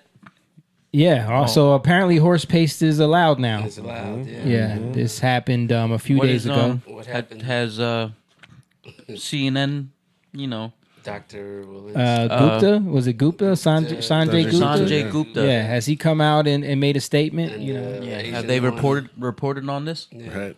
Apologize to Joe Rogan. Nope. Yeah. And it won't happen. Just recently, I believe Sam Harris was on a podcast calling Joe Rogan like some far right conspiracy theorist. That dude has lost. He's lost his mind. Yeah. He's lost his mind. He's creating scenarios and then. Dude, did you see that? Where he was like, they were saying, they were asking him like, well, don't you think like now knowing what we know that it could have been handled differently? And he goes through all of these hoops to create a scenario where, well, let's just say that COVID was only targeting children and that like 80% of kids who got COVID were dying and old people. Then it wouldn't have been so bad to force people to take the vaccine, would it? It's like, dude, you're totally just making up a scenario that didn't happen. Right. It's like I need to be right no matter what. Yeah. And I think behind the scenes, I think the people who want to defend certain talking points and certain narratives that put us in this position are trained in all aspect of deflection. Yeah. Whether it's against or for, they're trained. The questions, we don't know what's happening behind the scene. I'm making an assumption, but I can guarantee you they're trained. What if they ask this? What if they ask this? What if to basically deflect and to sort of make excuses for why we are where we are. Yeah. It's up to us to kind of see and read through the lines what we're seeing. But that's what they're doing. They just become professional deflectors. Yeah. How do I dismiss? How do I come up with scenarios? How do I say this? So I really don't answer the questions. I am just going to focus on dismissing and trying to come up with wild scenarios to deflect from truly answering that we were wrong in every step of the way. We messed up. There was a guy on Valuetainment today. I was watching. He's like a astronomer, and he was going on this long rant about how like the science community will dig their heels in on decisions that they made on things and will not want to hear any evidence to the contrary. Because he was talking about the fact that a lot of things that they think are meteors or rocks in space are not, or he believes might not be, but no one will even entertain the idea that it could be something that they've already established it was. And he was saying how in the science community they don't do science anymore. They stick to dogma, and anyone who goes against that is shunned and considered an annoyance. And when he said that, I'm thinking like, but you'll only apply that to the science that you've witnessed that in. If we mention that they're doing the same thing when it comes to COVID, they're doing the same thing when it comes to the health industry. The health industry. They're doing the same thing when it comes to other things in space too. You know what I mean? Like they won't want to hear any other. They're doing the same thing when it comes to evolution. They're doing the same thing when it comes to history. Like the history of the world. But it's like, science is not meant to be settled. It's meant to be tested. It's meant to be constantly questioned. It's meant because we don't know. Exactly. We don't know. He went on to talk about how we've spent $10 billion researching I think it was dark matter, like using telescopes and all the stuff through NASA to research what dark matter is. They discovered dark matter in the universe, and they've spent over $10 billion trying to figure out what dark matter is. And they thought it was going to be some new discovery, and it turned out that they found out nothing so far. And he was saying how like that is never seen as a failure. That's seen as the frontier of science, but why isn't that approach taken to, if I want to research something that's in the opposite direction of what you've already stated you think something is, that's considered, a waste of time. But we can waste 10 billion for years, for decades. Because Patrick was kind of like challenging them, like, how come we haven't been back? Is technology better now, or was it better in 1969? Sure. How come we haven't been back to the moon? Have we been to the moon? Exactly. He asked him that. He asked him, do you think we've been to the moon? And he said, of course. Yeah. Well, like you said, those institutions are dependent on public funded, and the public never demands any second continuity, any actual evidence. We just believe what they've told us. So it is what it is. Yeah. We don't ask for any accountability. Like you said, like think about how many people my dad lost to COVID. Yeah. What avenues do I have to go protest? Hey, why wasn't this done? Why that type of lawsuit would only take form in a massive class action lawsuit, and it would take years of litigation. So a lot of people give up because we're fighting a monster. And you would have to go up against Pfizer. You'd have to go up against the government. You'd have to go up against Moderna. You'd have to go up against whoever cleared remdesivir for use. You know what I mean? Like all of these things, and they know that. They know that. And they know that what they could do. It's like I remember when my kitchen flooded and insurance, right? And I was ready to give up. And I in a small way, I called around and I asked a couple of buddies in the insurance industry and said, listen, you got to pester them. And you got to keep pestering and pestering and pestering. Now, my personality isn't to harass. Yeah. But my kitchen's out of commission for a month. I'm waiting. They need proof. They need all the stuff. But by me harassing and by me pursuing and writing a letter, they ended up sending me the money. Yeah. But they just hoped that I went away. Yeah. They were hoping that you would give up. And that's what he told me. He said, listen, the initial is to deny you. Yeah. But if you keep harassing them, they eventually will. Not all the time, but it does. So now take that, amplify it in the medical world, right? when these hospital pay out is when there is class action lawsuit on a massive scale. You've seen the commercials at night. Have you taken this drug? Right. Please call this number, mesothelioma or whatever it is. It's when that happens, but it's years after when asbestos and all these things. The Roundup thing. The Roundup thing. That the men and the people who suffered from mesothelioma, when they were installing this was like almost like 40 years ago. Yeah.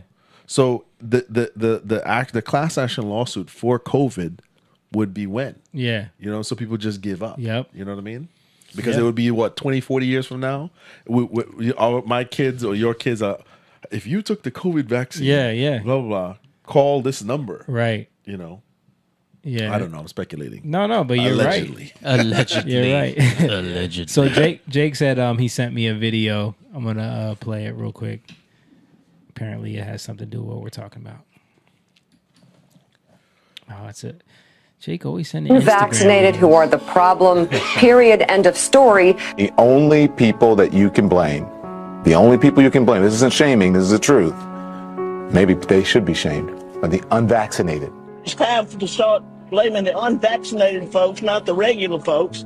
Anyone you came into contact with will blame you, as will the rest of us who have done the right thing by getting vaccinated. Because frankly, we know that we can't trust the unvaccinated. I think it's time to get our moral house in order, Anderson. It's the unvaccinated who are the threat. All of us vaccinated folks are going to start wearing masks to protect the unvaccinated folks. It's called a Christian value. You're basically punishing the vaccinated for the sins of the unvaccinated. People are not behaving honorably. The unvaccinated are basically saying, well, it's open season for me. I can do whatever I want as well. The unvaccinated are basically beating their breasts and running around the country saying, we don't care, we're living free and so forth. We've been patient, but our patience is wearing thin. The unvaccinated, a group that includes children and people acting like children. And the rest of us are starting to get pissed off. The vaccinated feel the unvaccinated are making me upset or angry. This is not about freedom or personal choice. Oh my goodness. They took a poll. How do you feel about people that are vaccinated? They are making me upset or angry. 59%. Like, bro, that sounds like a you problem. Yeah. Yep. Like, I remember the skit from the guy who he was like pretending to be one of these, cult members. And he was like, you need to get vaccinated because I'm vaccinated. I'm vaccinated. And when you come around me, you're putting me at risk because if I'm vaccinated, and then he's like, if I'm vaccinated, and that means I'm protected. And then I'm protected. But if you come, you're racist. That guy is funny. Yeah. That just reminds me. Yeah, but don't forget, man, they pushed it down your throat. Yeah. They did, man. If you watch that, they pushed it down your throat. The people who you're satiring that because you ain't watching this, so you're not affected by this. But the people who are affected are people who already been vaccinated. They feel the need to go police people who've not been vaccinated. Yeah, because the people who are watching this who are in tune to these people, they've already done it, so they feel the need to put on their cape now and be like, hey, I'm looking. Yeah. I'm looking for everybody who isn't. That's funny because Jake sent that, but I just saw a video today of a guy saying, you know what? The ones that weren't vaccinated, they're the heroes. I saw that video. You did? Yeah. Yeah, it was good. Yeah. Like some people are actually being honest about that. Like those were the ones that actually stood up for our rights. Yes. Yeah. Courtney sent a message, said, I'll do the farm part. LOL. And I also want to mention that Courtney said that they're tapping maple trees right now. So if y'all want to put a maple order in, they got bourbon barrel aged maple. I'm going to get one of those. I want some. Yeah. I got the bourbon barrel one. Oh, you got it? Is it good? It's good. Yeah. So I'm going to put an order in for some maple. Okay. My kids love maple syrup. So I do too. Yeah. So they're tapping the trees right now so we can get some fresh maple from her farm. Yeah. Oh, really? Yeah. I didn't know that. Yeah, man. Okay. Yeah, so Courtney, we got some orders for you. Yeah, please. Yeah. I definitely like maple. Yeah. So what else? Do you guys want to see this clip of Sam Harris losing his mind? I saw it. Okay. We saw it already. How about, do you guys want to see Mitch McConnell being real booed? quick about Sam Harris? Like, it just came to mind. Like, he's all about vaccines, but to me, it's kind of weird because he has Trump derangement syndrome. Yeah, and Trump was the one that pushed the vaccine. So why is he so for vaccines? That is one of the anomalies of the vaccine to me, because if you remember when he announced Operation Warp Speed and when he talked about the vaccine being pushed through and being a great breakthrough, all of the Democratic, elitists came out and said that they weren't taking it. Yeah. They said they were not going to take it. I know, But then they wanted to force us to take it after he lost the election. I guarantee you, if he won that election, the narrative would have been completely different. All those people that you saw on MSNBC and CNN telling you, they probably would have been on the side of, no one should take this. We don't know what this is. Trump is trying to kill everyone with this. You know what I mean? But it was the fact that he lost the election that allowed them to then switch the narrative into everyone needs to get vaccinated. Yeah. I will say, I think they said that if the science doesn't prove it or something like that, or if the science says it's good, then we'll take it. It was a little If caveat. the science says it's good. So in other words, Fauci. Yeah. I mean, Trump still promotes the vaccine too. He stopped. He stopped. Not as much. No. He stopped completely. It wasn't favorable with. He realized it wasn't playing well to his crowd. And I did the vaccine. Even when he would be, I'm not supposed to mention the vaccine, the beautiful vaccine. And boo! They tell me that. All right, the Lizzos. I call them Lizzos. How about all those commercials with the people singing about the vaccine? That was so dumb. Yeah. That was that guy. Yeah, that was Colbert. Yeah, I think I mean my little weird theory, and I talked to Jamie about this. I mean, I took the vaccine, but I would say this: I think a lot of people, and I didn't care if people took it or didn't take it. Yeah. But I would say this, right? People were very suspicious of the vaccine because they knew that it was rushed, right, under the circumstances. And But anytime you're trying to go so hard to get people to do something, sure, I'm skeptical. They're skeptical. But one of the things that happened was this: you guys are in a unique situation where you guys are working for your own company, so there's no pressure.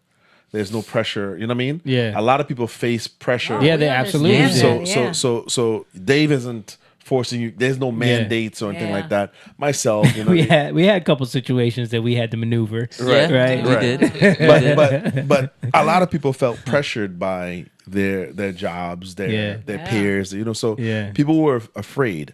And I think what happened was this. For me, I thought of this scenario.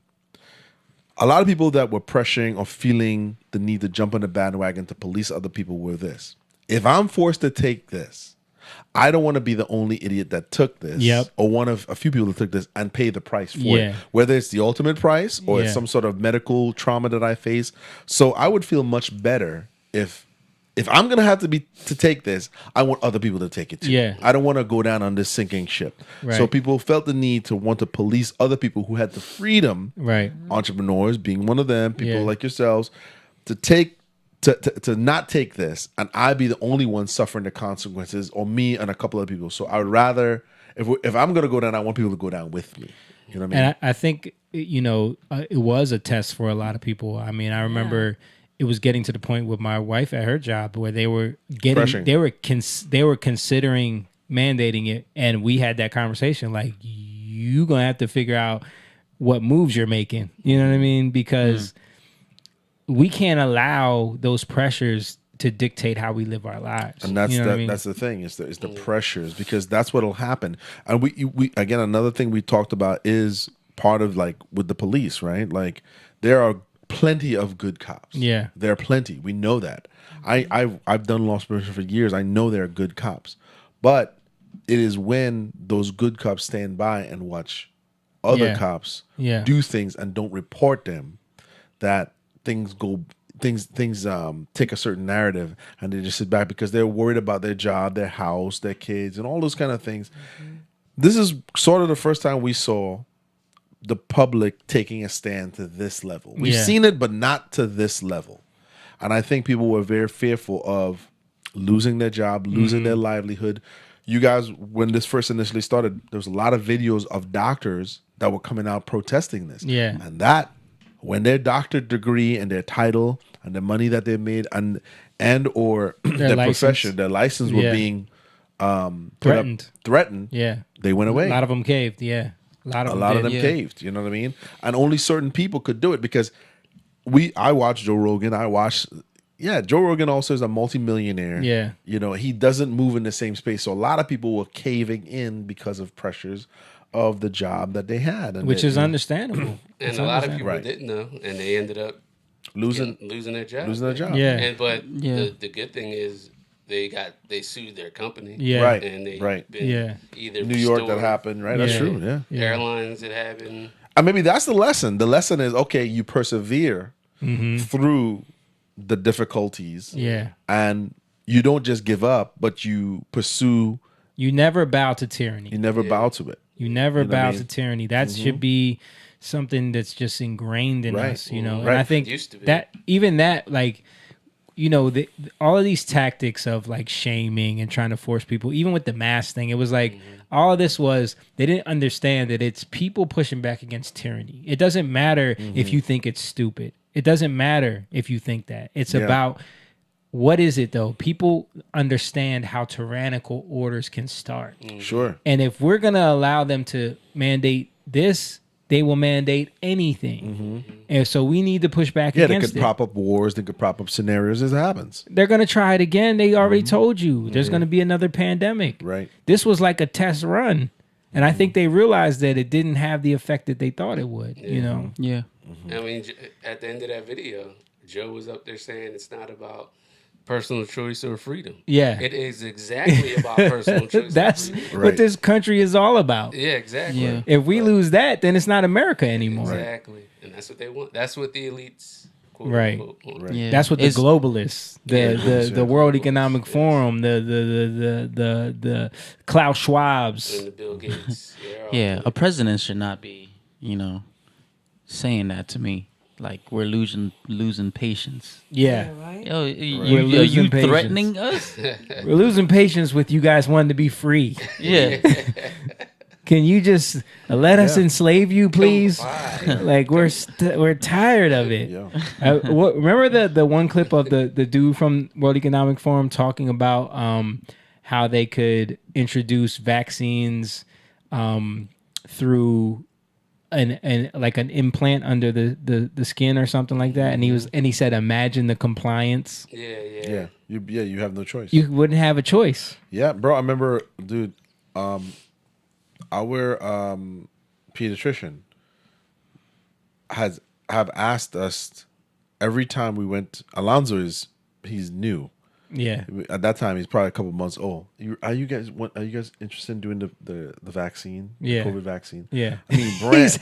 What? Yeah, I mean, it's like right away, bro. They had it for once it was okay for children. Right. Yeah. Like they're like, you know, he's a brand new baby though. Right. Like it's like, wow, man, they're like serious about. They're this. like, yo, let's get every needle into these kids we can when they're.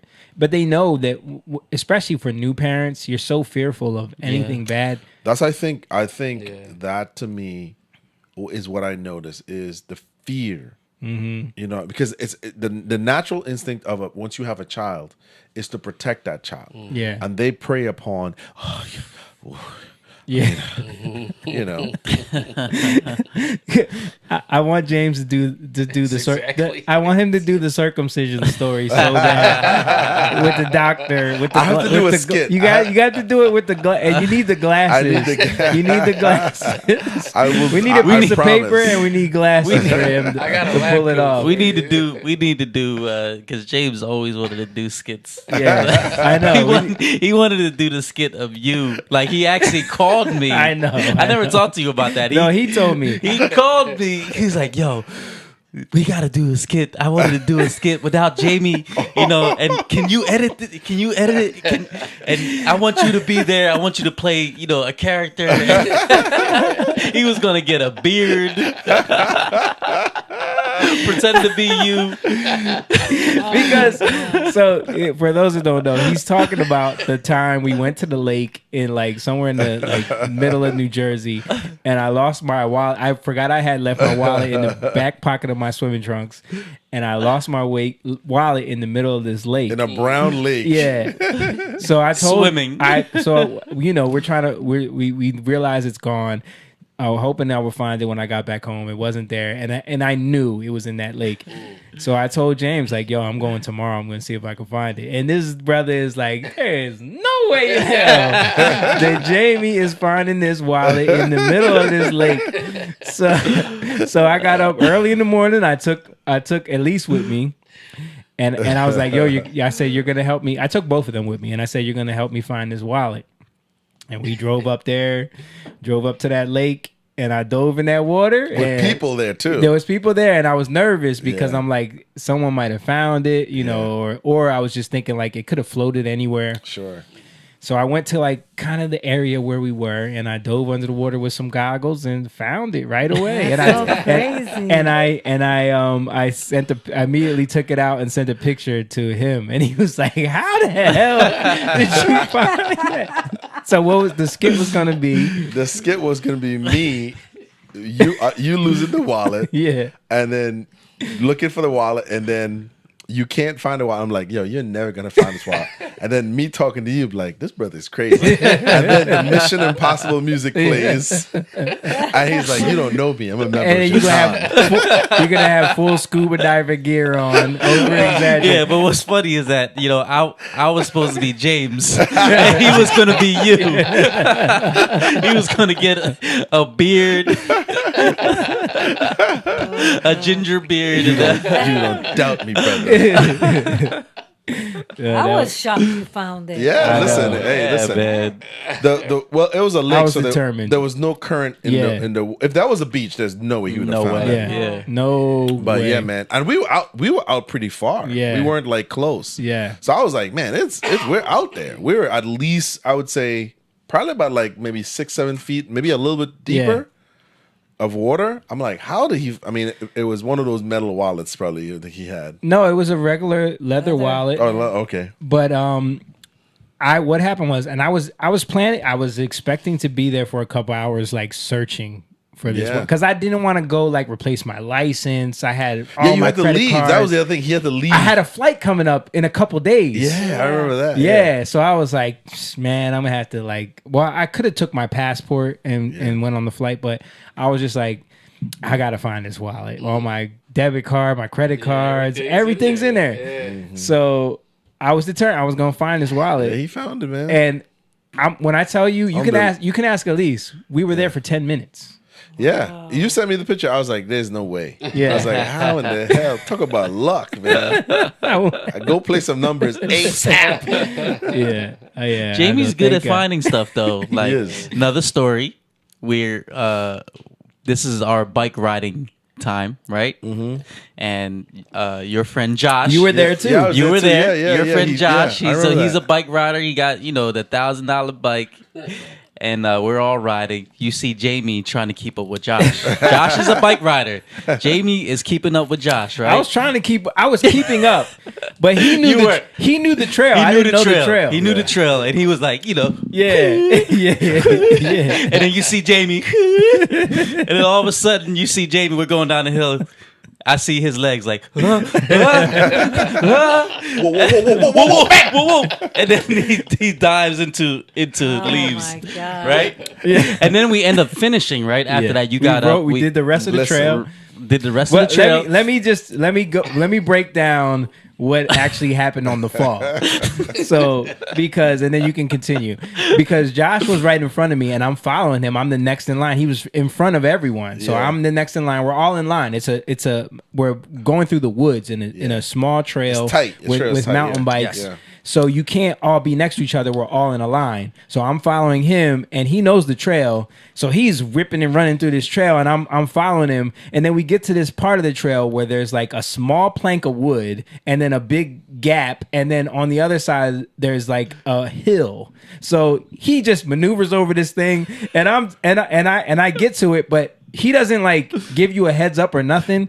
I couldn't see the hole that was right there past him. So once he went over it, I was like, oh snap, I'm not gonna make this this hole. Yeah. So I saw myself like there was a big ass tree right there that I was going to either hit this tree. Oh yeah. You were going fast. And I was going fast. I'm either going to hit this tree or I got to figure something else. So I threw the bike this way and I tucked and rolled off because I know how to roll safely, right? And so I was able to save myself from getting injured. It was a beautiful dive. It was beautiful. It was beautiful. Yeah. He did a flip. Yeah. Got right back up. But then you can continue. We finished the trail. We get back to the car, and Jamie's like, "That's the only time." Like, you know, the passport thing was. You know, I see that look on Jamie. Like, oh my God. He lost his phone. I remember this. And he went back and he lost his phone. So find my iPhone. Yep. We knew exactly where it was. Yep. Logged in to find my iPhone. We went to the exact place, and the phone was sitting right there. Yeah, right in the leaves. Yeah. Another one I have of him was he's leaving. He's getting ready to go. I think you're getting ready to leave to the airport or some show you were doing. And your keys, and he is searching. I mean, he is going ham. He's emptying the trash. He's emptying bags. He's going everywhere. And I know this story. And all of a sudden, he's like, he goes to a can. He has a little recycled can, and he goes in the can and he looks in there, and his daughter. How old was she? She had to be like 2 or 3. 2 or 3. She didn't want him to leave. She hid my keys. She hid his keys inside a tomato can. Wow. That I had just used to cook some spaghetti sauce. Right. So she hid my keys inside the tomato can. Yeah, that's cute. You found it in there. After like an hour and a half of searching, I found them keys. Yeah, that's amazing. Courtney said these stories are great.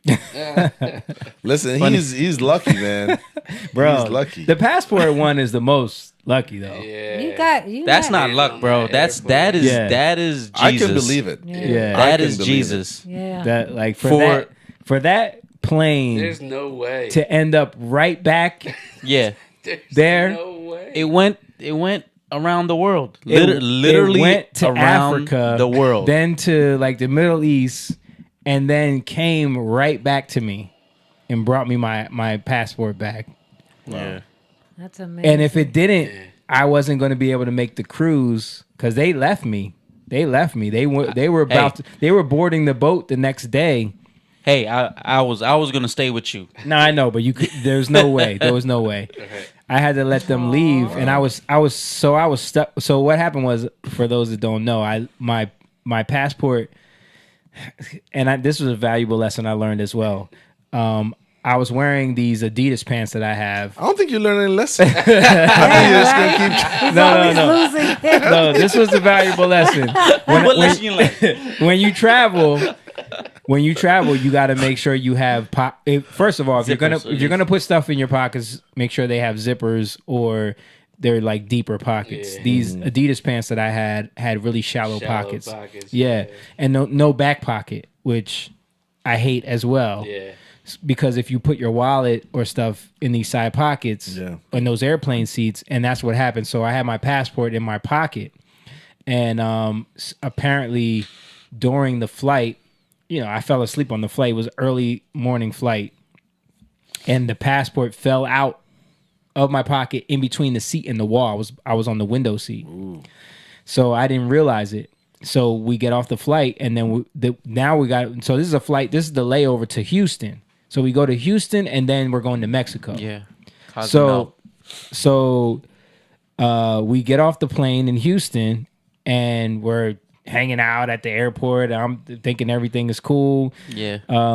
We chipping it up, celebrities. Yeah, we're Gladys meeting up. Knight. Gladys Knight's there. Jeffrey Osborne shows up. Yeah. We're talking everybody just, having a good old time. Now it's time. Okay, boarding time. Let's go. So I'm like, all right, let me get my passport out. I'm looking, and it's not in my pockets. Oh, it must be in my bag. I'm looking through my bag. No passport. And I'm like, that's that Jamie look too. Like I see him from afar. He's like ransacking his book bag. Yeah. I'm like, oh, here we go. Yep. So the flight's boarding and my passport is nowhere to be found. And so I go back to the terminal. I've talked to the guy at the desk to find out if anyone found it on the plane. Nothing. So they're boarding. They have to leave me. They leave me. They go to Mexico. I'm stuck in Houston now. And I got to figure out where's my passport, what happened. And I had a feeling that it fell out on the plane. I'm like, it has to be, because there's no way I dropped it anywhere else. I didn't go anywhere else. It's not in my bag. I'm like, it had to have fell out on the plane. So my first mission is to see if I can like get on this plane. But so I go to the front desk to talk to the person. I'm like, the plane that landed, I need to find out where it is so I can get on this plane and find out if my passport's on there. And she looks it up. She's typing. That plane is on its way to Liberia right now. And I was like, my heart sank. My heart sank, dude. Like, because I know. That could be a great skit. Jamie's like, where? Liberia? He gets in a boat. I'll get there first. So it's on its way to Liberia. I'm stuck in Houston. I don't have no hotel. I don't have nothing. I'm in the airport, bro. Wow. Like, and my they had to take my luggage off. My luggage is there with me. And so I'm in communication with I can't communicate with them for 2 hours until they get to Cozumel. Mm-hmm. So they don't know what's going on with me. So I'm in the airport. I'm trying to figure out, all right, what am I going to do? I start looking up like the embassy, like the passport office, if I can get an emergency passport, how much does that cost? That was not going to happen. Their hours. So I knew what time the boat was leaving. The boat wasn't leaving until 11 a.m. Or no, it was like 1 p.m. the next day. Mm-hmm. So if I can get to Mexico before 1 p.m. the next day, I'll still make the boat and not miss the cruise and ruin the show. Because if they have to do this show without me, it's going to be a disaster. Yeah, it wasn't our band. This was... It was the house band. Yeah, with the singers. Right. It wasn't our band. It was gonna have to be just Jake and Moon with foreign guys. Yeah, and Jamie was, you were like directing them with the show. I had to get them through the show. They didn't really know the show that well, so it was gonna be a disaster if I didn't make it on this boat. You know, so. Yeah, so I was like desperate. I kept trying to figure out like if I could get a passport. I was calling all over everywhere that wasn't working. I was, and mind you, we landed there at 11 a.m. And it's now like 6 p.m. I'm still there trying to figure this out. Nothing's working. And Dave, they had landed. I'm talking to Dave. He's basically telling me like, bro, you might just have to like go back home. I'll get you a flight back home to Philly. He's like, just look up a hotel. I'll give you the credit card number. Just get a hotel, get an Uber to the hotel, and then just stay there. Don't even stress about it anymore, because it was like not going to happen. Yeah. And I'm like, all right, let me look up a hotel. I looked up the Uber. I looked up the hotel. I scheduled everything. I set it up. And I'm thinking like, let me just check one more time. Let me go up there. And now I'm in the baggage claim area. I'm not in the airport. I'm not in like the terminal. I'm in the baggage claim area. So I go up to one of the baggage claim attendants and I'm like, let me just see if I can find out where this plane is one more time. Maybe it'll be somewhere. Maybe I can get them to send the passport on another plane tomorrow. I'm thinking like maybe I can get it here somehow. I don't know. I go up to the lady and it's a sassy black lady working at the baggage claim. This is for like the people that have lost their bags, right? Mm-hmm. So she don't want to help nobody, right? So she sees me. She's been seeing me all day. I've been messing with her all day. So she sees me walking up and she's like, "What do you want now?" You again. Yeah. And I'm like, "Can you do me a favor, please?" I said, "Can you look up for me where a plane might be right now?" She was like, "That is not my job." She was like, "I don't do nothing with planes. Do you need a bag, sir?" And I'm like, I know you could. Can you please just look up? Because I knew all the information from the plane. I gave it to her. She was like, this is not my job. And she started looking it up. And she's looking it up. And she's like, flight. That plane just landed here 5 minutes ago. Wow. Yeah. What are the chances? Bro, I said, what? She said it just landed 5 minutes ago. I said, is there a way you can call up to them and tell them to search? I knew my seat number. I'm like, search, I think it was 28A or something like that, and see if there's a passport there. She's like, I can't do that, but you can go up these stairs over here and talk to the customer service desk and see if they can get the people. So I grabbed my stuff. I ran up them steps. And then I met a little Indian guy there who didn't speak good English, and he was like, He hit you with the he hit me with the who's one thing, passport. No, you have to go here. And I was like, no. I was like, listen to me. I need to talk to whoever is landing the plane right now. Whoever is searching the plane. This dude can't understand me, bro. Like he's like lost.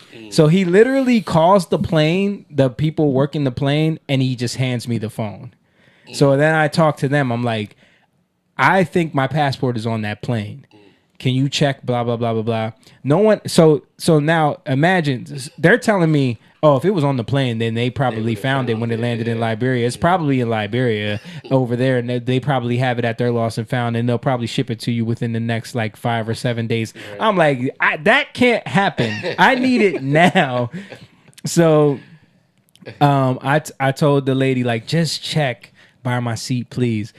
They go back onto the plane and they check. She puts me on hold for like 10 minutes, bro. And I'm sweating. I'm like, please, God, please. She comes back on the phone. She's like, Mr. Evans, we found your passport. I was like, oh my God. That was a miracle. Right. That was the Lord. You know how many times the Lord helped you? Yeah, right. And then the lady comes out and she has a little envelope and she's like, she sees me standing there and she's like, do you have ID? And I gave her my ID. She was like, you are so lucky. And then she gave my passport. Not luck. Everybody's sassy, bro. She gave my passport. She was like, this never happens. And she gave my passport.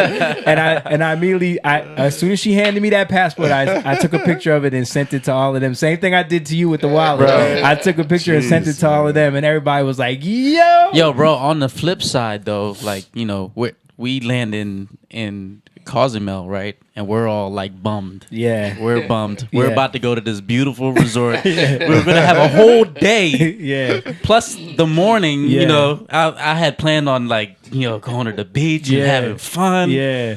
Me and Jake, you know, I'm praying to myself and, you know, we ended up getting on the phone with Wilmer and we were praying. Yeah. And literally, bro, like as soon as we're done praying, we get that message from Jamie. Yeah. You know, Jake didn't see it at first. Yeah. I jumped up and down. I was like, this is Jake. And he's looking at me. He's like, what? He found his passport. The plane came back. I ran because it was so impossible, bro. Dude, everyone just was like, oh, how are we gonna do it? We guess we gotta do it without Jamie. Like it's not gonna happen. He's not gonna make the boat. There's no way he's gonna make this boat. Bro, but the amazing thing is, you guys were praying. Yeah. Wow. So dude, like, so I was able to. So thankfully, like as soon as I got my passport, I went and rebooked my flight. No extra charge because I never boarded the plane, and they had a same flight the next day. So I was able to board the flight, and I got there like an hour before the boat left. Yeah, and got to Cozumel, checked. They picked me up, took me right to the boat, and I was able to board. I boarded after everybody. So Freddie was like, you know, sweat. Yeah. That's a crazy testimony, though, man. Amazing. Crazy. Yeah. Crazy. It went around the world. Boop, boop, boop, yeah. And it just so happened to come back to Houston. Right back to me, bro. Wow. It came right back to me. And the thing is, if I would have left, got in that Uber and went to the hotel without checking that one last time, I would have missed it. Yeah. But something kept telling me, just check one more time if you can find out where the plane is. And it just was in case. Unlikely, I'm not thinking it was going to be there. Like, no way. Okay, maybe it's in Istanbul right now and you can get them to send it, you know, like. Wow, that's amazing. Bro. People that you know don't want to help, really, you know what I mean? They tired. Who's one thing? Courtney said it sounds like her boyfriend because he's Indian. Who's one thing? Who's one thing? Oh, he's Indian then. Okay. Paul said that's a wild story. Yeah, man. Yo, I'll never forget that. That was one of the craziest days of my life. Like nobody could believe that I got that passport and made it on that boat. I still can't believe you got that wallet from the lake. That wallet from the lake was nothing compared to that passport. No, I understand that, but I'm just saying all those things. Oh my God. So I gotta make a skit about them. Jeffrey said Funny Moon told me this story this weekend. Yeah, because we went to a lake. You told him that? Yeah, the lake story. I told your bike story. I was trying to tell him about our bike story with the Asians, but I can't tell it as funny as you. No. Listen, man, you're super Asian, man. First of all, you have to understand that Moan has to be number one Asian among Asians. Yeah, he can't let any other. That's why I say he's the coolest Asian in the world. He can't let any other Asian out Asian him. Man. It's not gonna happen.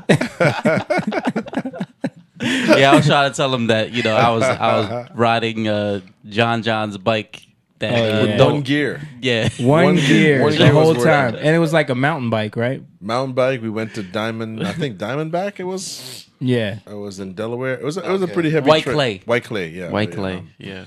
Went there, and he checked on me twice. He said, "You okay, fatty?" I'm about to leave you in the dust. I say, "Watch my dust." You can see him when we initially went to meet my. These are some of my friends. When we initially went to meet them, and they were coming out. They had like carbon fiber bikes. They had on carbon fiber shin pad. Yeah, and you can see Mo the water iron them up.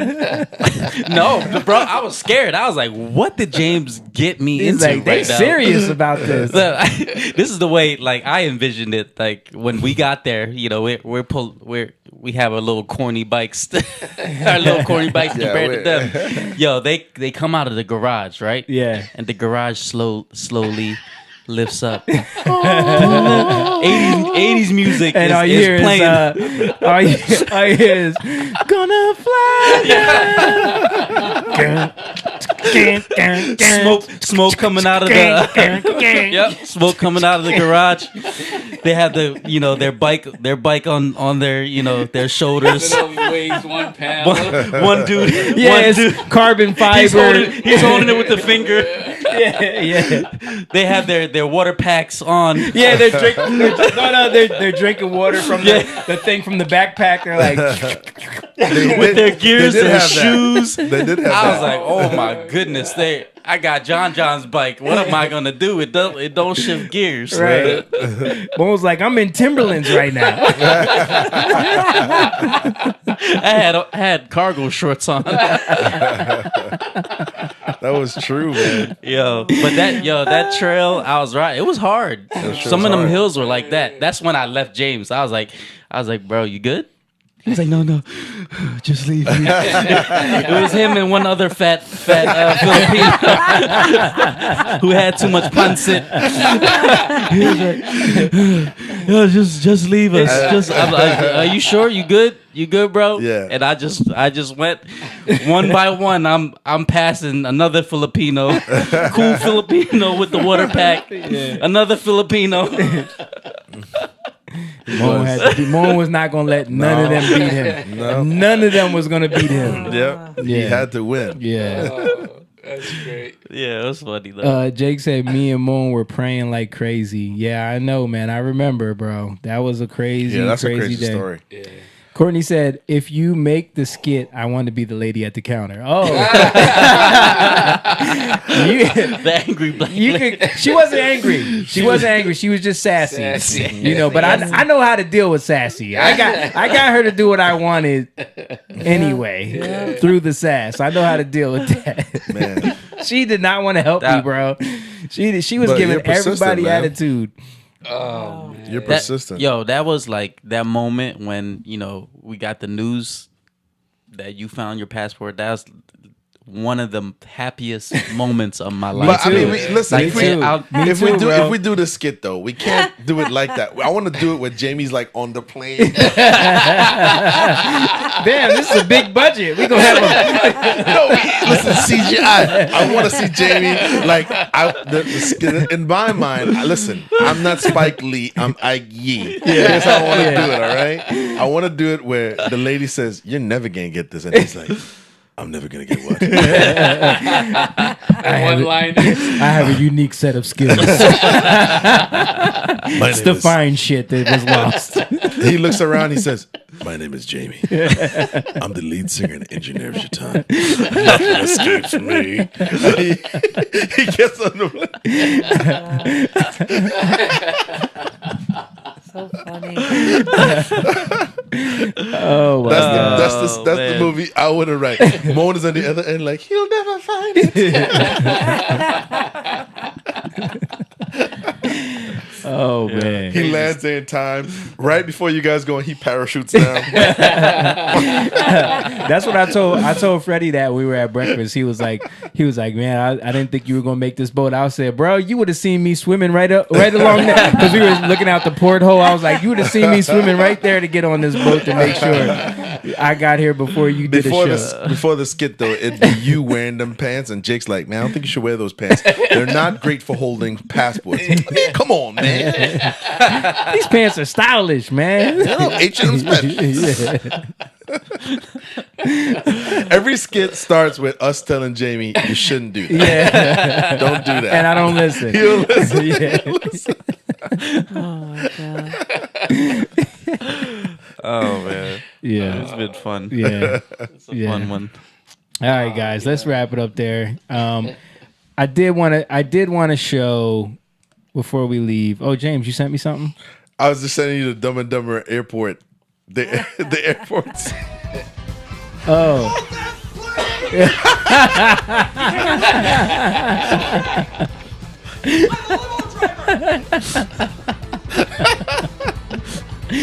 Bro, this is before TSA though.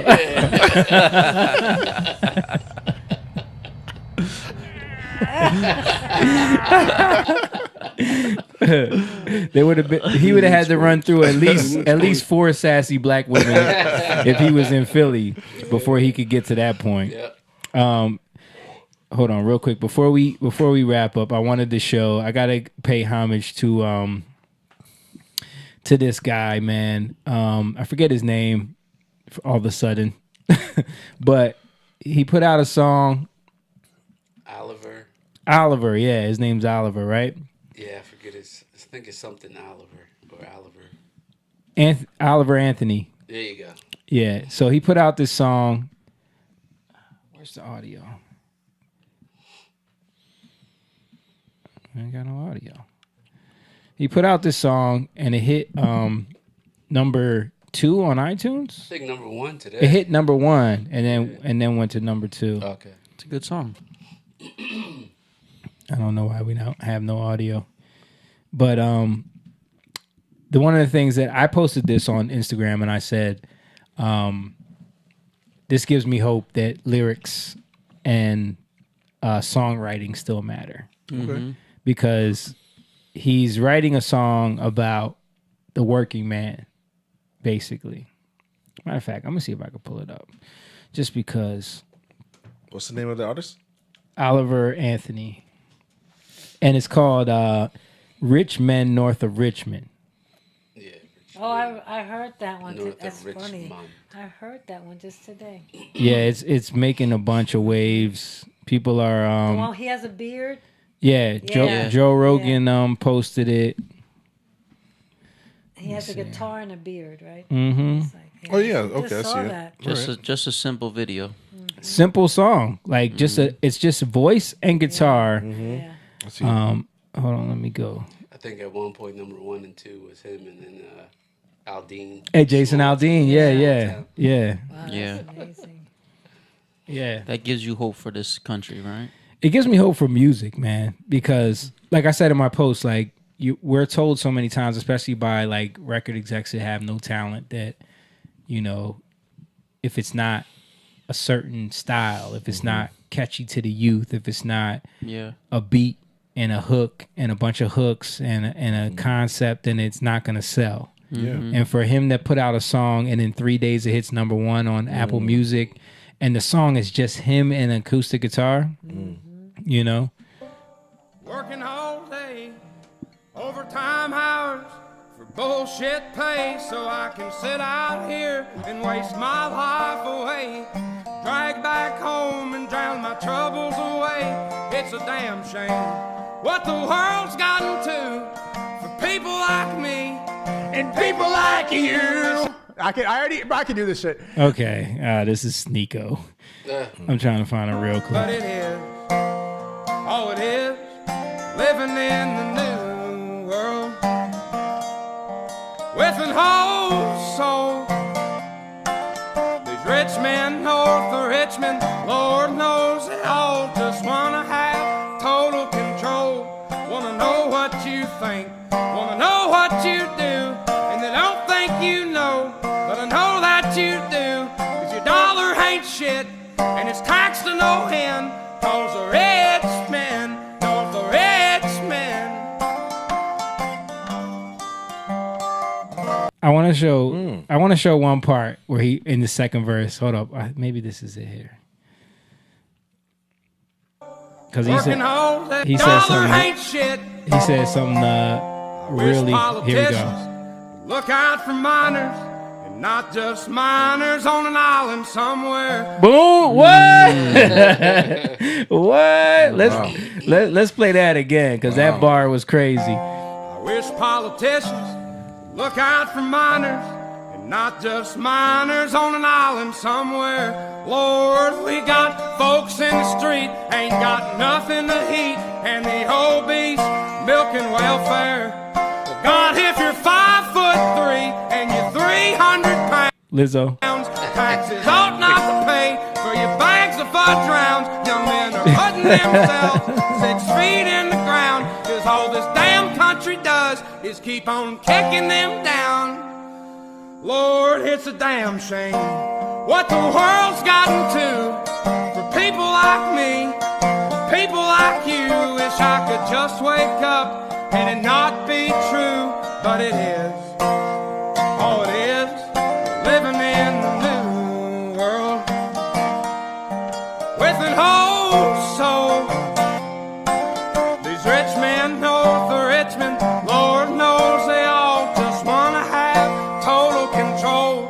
Wanna know what you think, wanna know what you do, and they don't think you know, but I know that you do, 'cause your dollar ain't shit, and it's taxed to no end, 'cause the rich men, north of rich men. Of course, the Richmond, north of Richmond, is all the people in D.C. Yeah. And he's singing with some passion. Wow. Yeah. You know, like you feel it. Yeah, you feel it. Thing I get chills. The 300-pound 5'4" reference. Yeah. Actually, the FBI raided somebody. That's with a right. Threat again, and he was that weight and height. Was he 5'3"? Oh, okay. 300 Short, pounds? fat, no threat. They really, raided and killed him. And killed him. Yeah. they Just killed because he said something about Biden. him. Yeah, He threatened Biden on the internet. But how many people do we know that threatened? God. Yeah. You know. And then he didn't. It wasn't. That wasn't a reference to that. But it's just crazy that happened. But look at that. Like a song like that, just that becomes number 1 on iTunes. Wow. You know, like that gave me hope. So I The wanted new to country artists, some of them are Well, this is not country. This is more folksy kind of thing, right? But it's considered Folky country. yeah. It's country. Babylon B, that who's you sent that? Yeah. That was pretty funny. I actually posted that on Young Lion. Yeah. But imagine he just went up there with all his passion and just the guitar, and the lyrics is what sold it. Of course, because lyrics still matter, and that's my point. Like people act like lyrics don't matter anymore, and that's why I wanted to highlight this dude, because he was a factory worker in Virginia who was like, if you listen to his story, he did a video because of all the fame he's been getting lately, and he just said like, you know, for the longest time he would go to work and come home and just get drunk or do drugs, and because there was nothing else to life, and he was like an agnostic. He called himself a little angry agnostic, and but he said when things got terrible for him, that's when he got on his knees and realized that God was real, and everything started turning around for him. He started writing songs and playing music and posting up these videos of his songs on his page, and this one went viral. Yeah, he had a few, I think, on the. I can hear the passion in this one. Yeah, he had like 3 different songs in the top 10 charts because of this song, you know. But the Babylon B article was funny because it was like actual man. It was a man from the actual country writes actual music, or actual country music. Country music industry baffled by man from actual country who writes actual music. Yeah. Because it's like the country music industry is another just like psyop. You know, it's Nashville. You know, elitist like Taylor Swift. They want to control. Yeah. The messages that's out there. Yeah. They tried to ban, like we said, the 1 and 2 Aldine song. Yeah. They tried to ban that. Yeah. Well, that was country music television. I don't know about radio. And someone like this had to come up on his own. He would never write music like this, what he's talking about. He had another song, and a lot of people are, of course, because of what he mentioned when he talked about politicians and minors, of course, they're going to try to claim, because I did see articles already saying like, you know, the new right wing favorite musician, you know what I mean? But he wrote songs about how Republicans and Democrats are all liars. You know what I mean? Yeah. He's not a right winger. He's not political. Yeah, but he's just talking about facts, and he believes in God. So that's enough for them to hate him. Yeah, you know what I mean? Yeah. He's turning down political interviews, like he won't go on. Yeah, political. Because you know Fox News wants him on. Oh yeah, like crazy. Yeah. It's good that he recognizes that. Yeah, it's good. Yeah, it's good. So I wanted to give some love to that guy. That was really good. Before we I'm gonna listen to it on my way home. That's so weird. I just listened to that today. Yeah, I'm interested. Yeah, man, it's a good song. I was singing it all yesterday. But yeah, all right, let's wrap it up there, guys. Thank you guys for watching. Appreciate each and every one of you guys who have been communicating through the chat. We love you guys. Make sure you guys go on over to the Patreon, patreon.com/youngliontv. If you want to become a member and support what we're doing for as little as $3 a month, you could be a Young Lion and become part of the pride. And we invite you in, and we give you guys exclusive access to different things. So sign up over there on the Patreon. Also, if you want to just throw a little donation to us, you can hit the Cash App at $YoungLionTV. We got music and merch in the description. Don't forget to sign up for our newsletter if you want to get notified when we do like live events or if we have shows for Jatan. We also got new music coming out. We got a new song called Grateful. That's the one you like, James, coming out September 15th. Yeah, so September 15th, we got a new song called Grateful. It's got kind of like a Afro beats, calypso kind of vibe. And it's just in time for us to go to South Africa. Yeah.